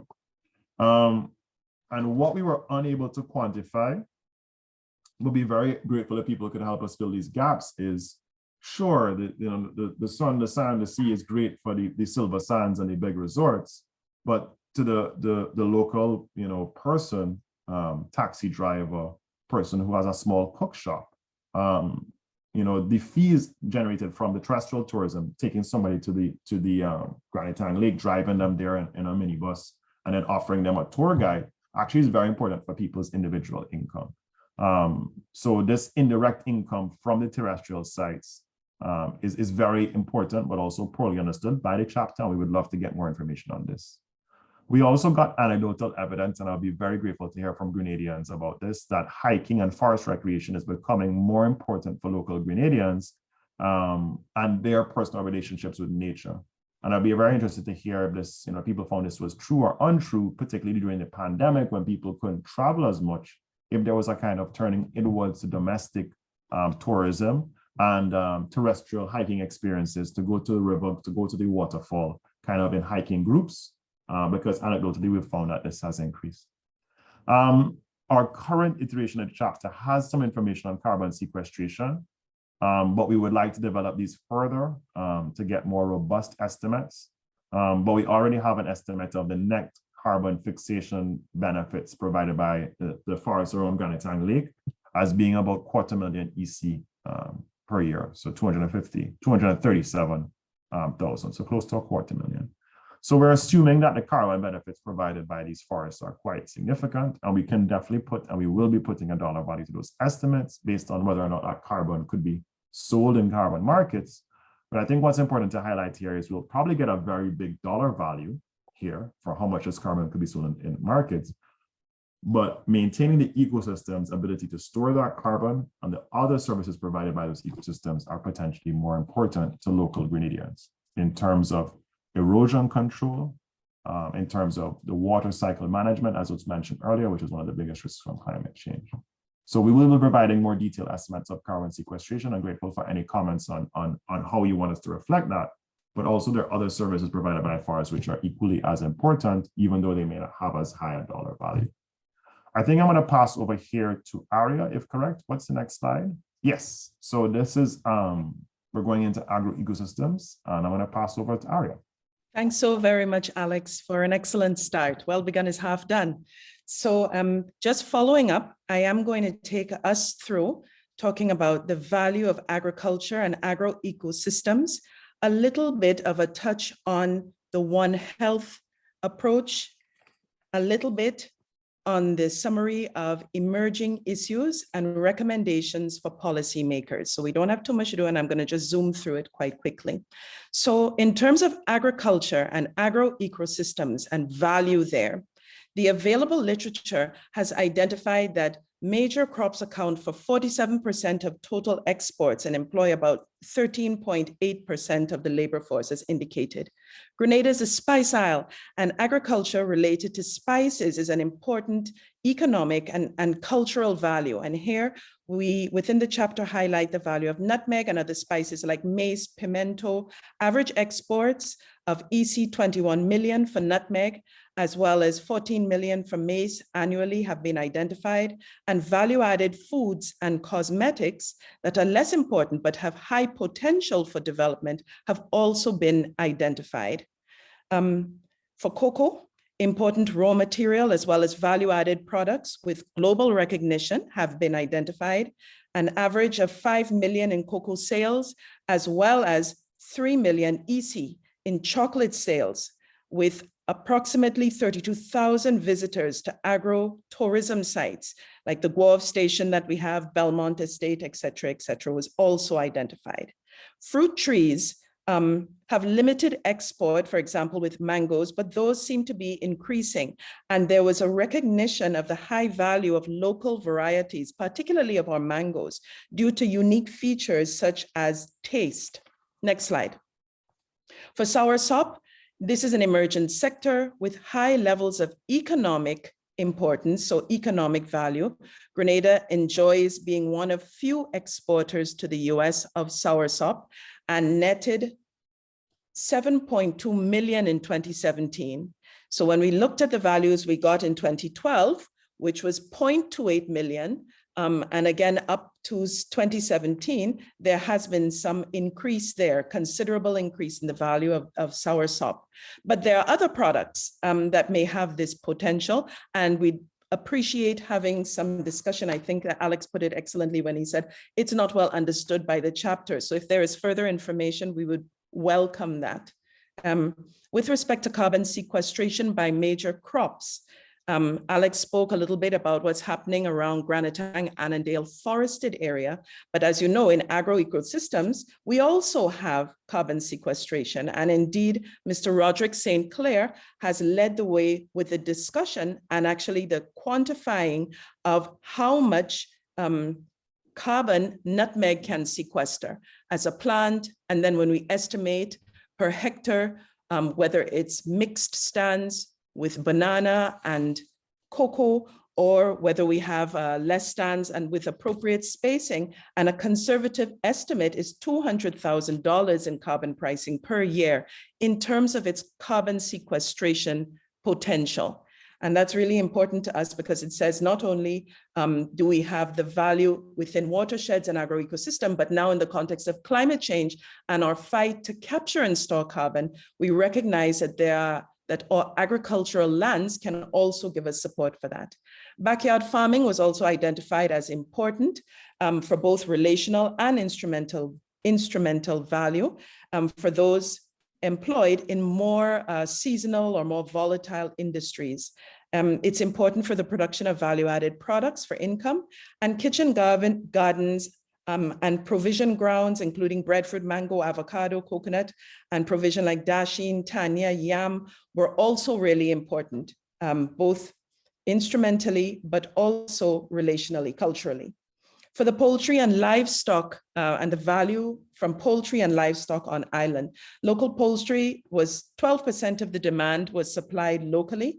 Goats and sheep, we still are not understanding fully and would appreciate some more information as a chapter on what role do they play in terms of their value, both locally and if exported. And we're talking about both the economic value, the cultural value, and the value in a bigger picture, intrinsic selves as part of bigger ecosystems. And again, as indicated by Alex, we are looking at nature's contribution to people, which is a little bit wider and more flexible than the more traditional ecosystem services and is very much supported by the IPBES methodology. Next slide, please. For poultry and livestock, as I indicated, 12% of the demand is being supplied locally, and we need to know a little bit more about goats and sheep. For bees and apiculture, Grenada produces world-famous honey, reflective of the bee diversity, but also the diversity of pollen sources within ecosystems. And that unique mix of Grenadian pollen cannot readily be recreated.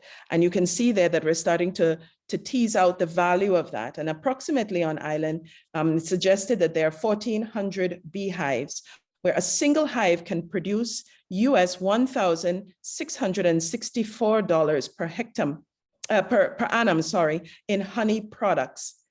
And these are essential to production of pumpkin, squash, cucumber, and other species that rely on bees as pollinators, and indeed all pollinators in general. And you see a lovely table there. I don't want to go into too much detail that looks at the food type and then the demand that currently is being met locally, which speaks to the value of these species, both economic as well as intrinsic and cultural. Next slide. A little touch on human health. And again, having come through the pandemic, we're really aware, and even before the pandemic, of the inextricable link between ecosystem health, human health, and plant and animal health and well-being. And this has been well encapsulated in this section in the chapter, which speaks to the One Health paradigm. And it's, again, this link has spawned a relatively recent field of eco-health, which has emerged and which is dedicated to studying how the changes in the Earth's various ecosystems are impacting human and animal and plant health. The One Health paradigm builds on the eco-health concept as well as planetary health by emphasizing a more ecocentric worldview as being necessary in order to secure health and well-being for all life forms. Next slide. Just a few emerging issues and recommendations as we move into our small discussion. The first is to make sure that as part of the recommendations for management of our biodiversity, we include conservation, wise use, as well as benefit sharing, both monetary benefit as well as non-monetary benefit sharing. A second key recommendation that came up in prior discussions and listed was bioprospecting and the opportunities of bioprospecting of genetic resources, which have numerous values. They can provide future direct revenue. They can also be involved in the development of new drugs and contribute to food security. We, in our small group discussion this morning, heard a little bit already about microbial diversity and the importance of soil health, but this speaks to not just soil health on land, but in general, the effort that needs to be focused on microbial genetic diversity, myofauna, both in the marine environment, in the freshwater environment, as well as the terrestrial myofauna, which exists between the grains of soil and sand, but are really key in carbon capture and storage and maintaining healthy soils. Next slide, thank you. Finally, just to touch on the final part of the recommendations, the chapter touches a little bit about natural capital accounting. And here I think we've had some already rich discussion that look at making the linkages between the value of species and the value of ecosystems and how that is balanced in the equation for decision-making being done by policymakers. And in the past, I don't think that these values may have well been captured in that equation, or indeed they may have been missing from that equation. So now through this chapter and through the NEA, we get that opportunity to really place in text for everyone to see on island and off island, what kinds of values we are placing on, and not just economic value, but also cultural value to us.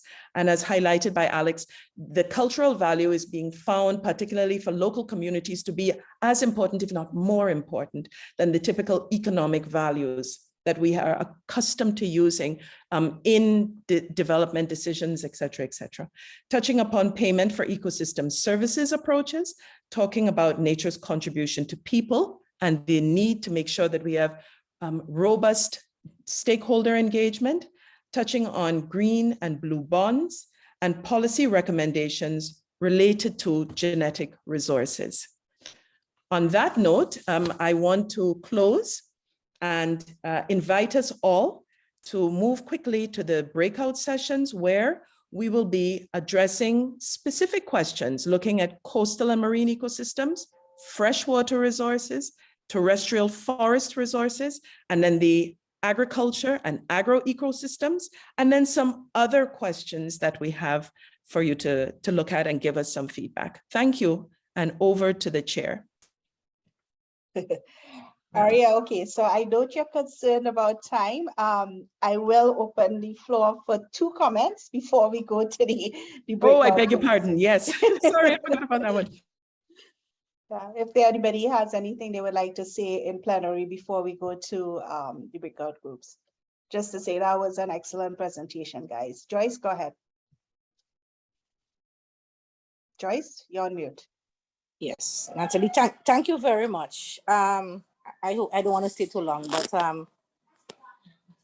okay. I have a number of things I wanted to raise. One of the presentations, just for correction, I think it's important that when because you're speaking to Grenadians, that we try to use our language. I know Titiri is Vincentian, but they didn't say Titiri. Secondly, please, what we do by the river is that they would make our waters with the crayfish. So please note that. One of the issues I wanted to mention is the issue of the drying up of the rivers, the loss of the rivers. While there will not be any water in the channel, we have to remember that we have to still note them as water courses, or else they will be used as for filling whatever put houses, development. And whenever it rains, the water will flow in the channel again. So this is something that has to be emphasized, that even though there is no water in the channel, it will rain again. Just a little bit of concern about, well, for me personally, because I've been involved in this business for so long, I mean, I've not heard anything new out of it, and I've still told Natalie that already. But the good thing is that we are actually documenting it again. The valuation part is very useful, but in going forward in terms of getting, I know the intention is, Natalie's intention is to go past that and to get to the policymakers and to get action on the ground. While the policymakers, I do think that they're not aware, you know. From my experience, they are all aware. The question is whether they feel motivated to do something about it is a different story. And I don't want us to forget the important role that public officers play in holding the government ministries together and the decision-making process. So please bear them in mind. I know when you're thinking of policy, you're thinking only of the government ministers. I want us to think about the senior government officers and the technical officers in the various ministries. They are very important stakeholders. That's all I want to say, Natalie. Okay, thanks, Joyce. Anybody else? All right, so let's go. I'm not seeing anybody else. Let's go straight to the breakout groups. Joyce, I had one question. Oh, Joyce, you know, sorry. you personally know how to make crayfish waters? Well, I don't know if they would enjoy it. My husband, though, he doesn't like the way I do it, but the men have a particular way that the women can't do it, so the men know better. All right, I want to try. Next time. All right, okay, guys. So let's go to the breakout groups. Apologies, I know we may have cut some of you short, but we're going a little too over. So I will ask the rapporteurs to please summarize and try and keep it as brief as possible. I want to finish no more than 10-15 minutes from now. So Danielle, I'll put you on the spot again, please, if you can start. Thanks. No problem. All right, so in relation to the valuable ecosystems, we talked a lot about fresh water. Without water, there's nothing, was one of the comments that was made. The reuse or recycling of wastewater is an emerging topic, an emerging practice, which is used as an adaptation measure in water stress areas. It's limited, it's used in hotels to a limited degree. It was also mentioned that the quantum of water use can be an indirect measure of freshwater value. There was mention of rivers and lakes being used for rinsing and dumping by cement trucks, which is quite disturbing. And you can see crayfish floating downriver dead, and it doesn't seem as though the people are understanding the effects of their actions, or they don't care really. Litter, particularly plastics, was also mentioned as a threat to marine and terrestrial ecosystems. Terrestrial specifically because they've been shown as they break down to aid absorption of heavy metals in terrestrial plants. One discussion that Ian had with some Swiss chocolatiers said that they are going to refuse to source from some South American countries because of the heavy metal contamination in their cocoa plants. So that has implications for that industry. And we also talked about, in terms of additional plants and animals, we talked about bay leaf or borden. It's used for bay rum, for cooking, for pest prevention. And it was also noted that soursop has been being affected by a disease over the last few years that has caused them to stop bearing. And yeah, I think we kind of run out of time after that. Great, thanks very much. Ariel, can you go? Thanks so very much. Yeah, we had active conversation on the marine freshwater coastal ecosystems. And here we spoke a little bit under freshwater about crayfish waters and cultural activities related to that, about the river still being an important resource for domestic chores, and that was raised by Joyce. Brian raised on bottling of water and the bottling water plants and the value attached to their businesses, as well as he also raised not having piped water and having to use bottled water and boiling of rainwater and the cost that would be attached to that. For the marine environment, Brian also raised a question about the economic value of our ports and the vulnerability to sea level rise, but just speaking about the economic value of our ports. And then when we move to the terrestrial environment, now we did move around a little bit, but I've covered freshwater, I've covered a little on marine, and for the terrestrial environment, we spoke a little bit about sulfur springs, for example, in Kleboni and the Shambo area, where they accommodate both locals and visitors, and it can be used for skin problems. We spoke also about backyard gardens and those being really medicine cabinets. We spoke a little bit, again, about the importance of soil. And here, Kareem spoke a little bit about the importance of soil and the uniqueness of soil and how that helps with the flavoring that we see coming out in our cocoa and the flavoring in our fruits.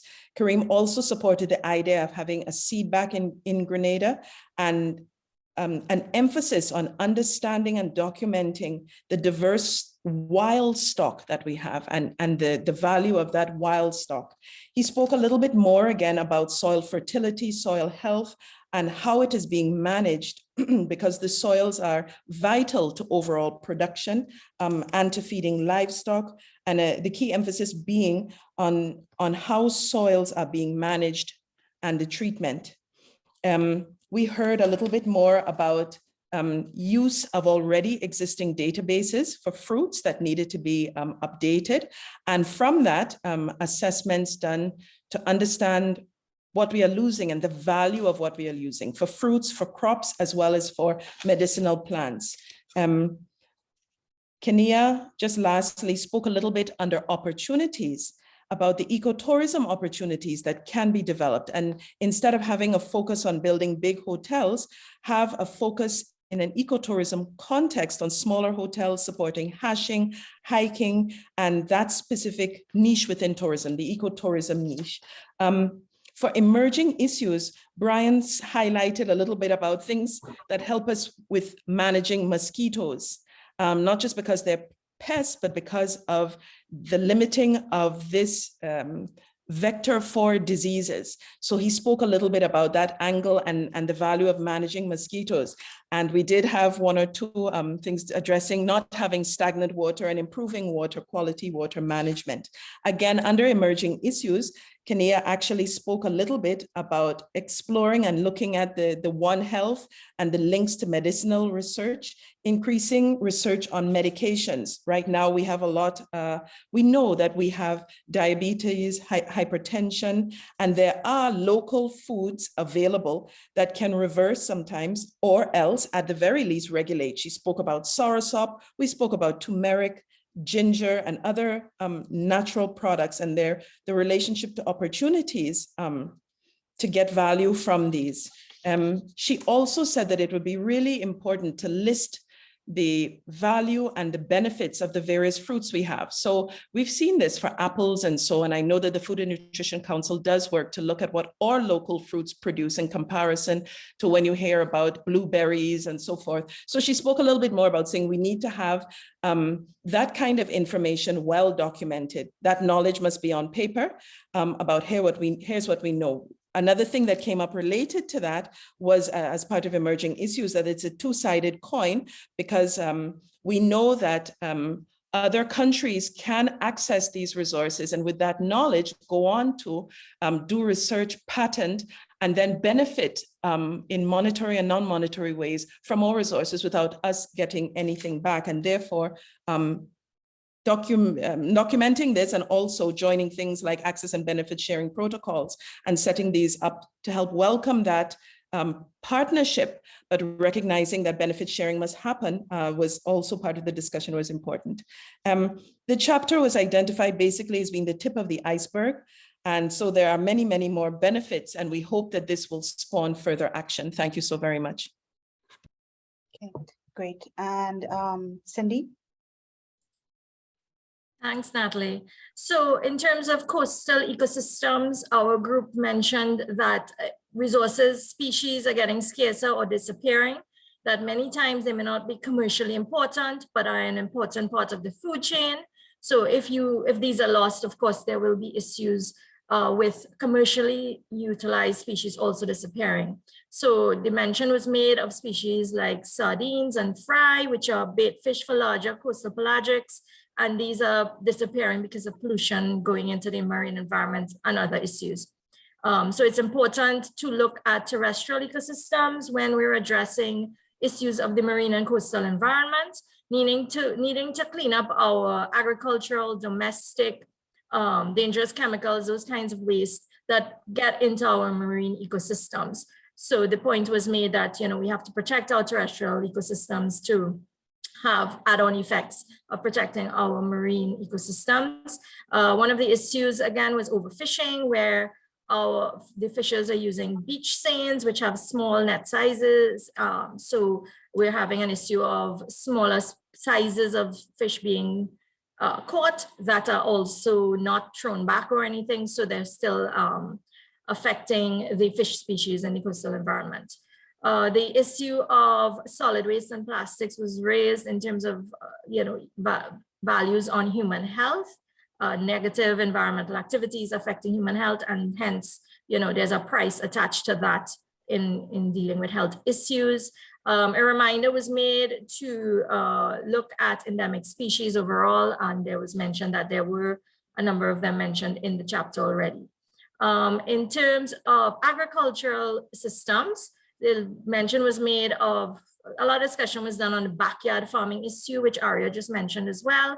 Apart from economic values, it's seen as a cultural value. There are a number of people engaged in rearing goats, sheep, cows, etc. And it's seen, as I said, not just an economic value, because a lot of householders use this type of agriculture as a source of income. There's anecdotal evidence that it's used to even send their children to school. So they do depend on these backyard farming, but it's also an issue of imbuing the aspects of discipline and responsibility in youth. So besides, it may not be a great economic value, but there's also, there's a subsistent value to be seen there. The freshwater, when we talked about freshwater resources, there's the need to look at, of course, where these agricultural activities are taking place. You do need the water resources near water courses, and there's small waterfalls and water courses have been seen disappearing. In some cases, they may disappear for several years, dry seasons, and then reappear. And in some cases, they've disappeared completely. Even small ravines that feed into larger systems, larger river ecosystems. So the value of these smaller ecosystems need to be understood as well. Small ravines where you find crayfish, etc. We ended a little abruptly, as you said, because we were cut off. We talked a little bit about bush medicine. We addressed that issue. We talked about zebra pig. Mention was made that other protein sources need to be explored and used rather than those that may contribute to greenhouse gases. And we started talking about development projects and the need to consider ecosystems when these projects are developed, that their consultations are done. And then, well, that's what we got cut off a little bit. And just one caveat that, we need to stop doing studies and start acting, making decisions and acting. And of course, the need to build the capacity, awareness, and advocacy skills of the public at large, which I know is part of this project, so that they can participate when these consultations on development projects are done, and they can effectively contribute and make their representation at such consultations. So that's all we had time for. So I'm sure there would have been a lot more coming on stream, but that's it for our group. Thank you. Great, and I apologize for cutting everybody off. We are running significantly behind time, and I didn't want to keep you guys too much longer. I will take two very quick comments if anybody has, and then I'll just talk about next steps. Richard? Richard?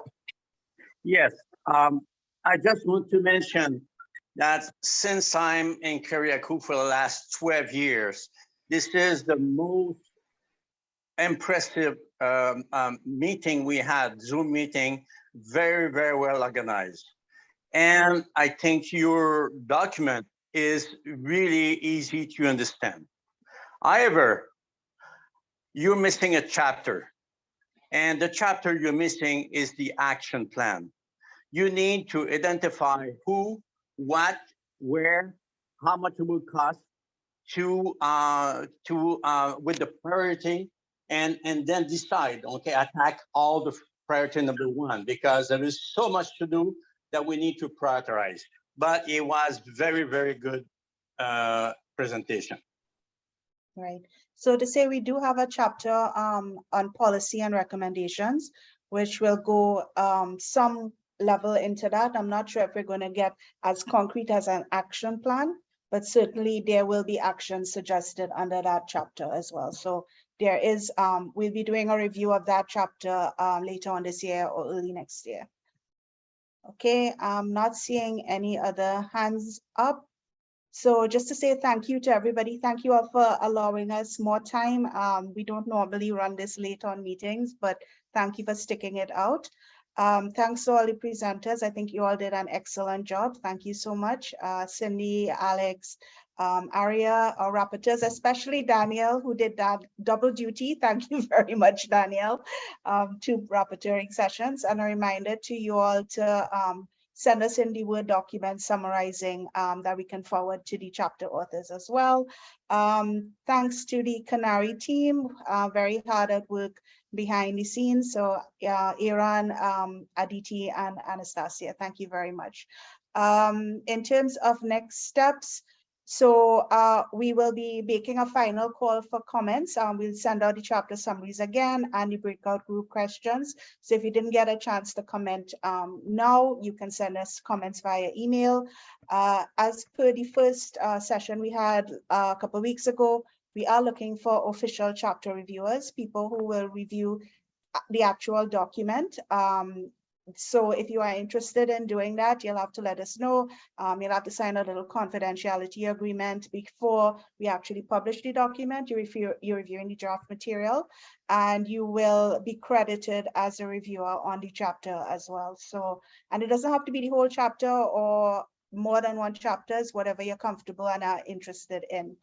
The next step, we are actually going straight in a couple of weeks into that advocacy / communication of environmental information.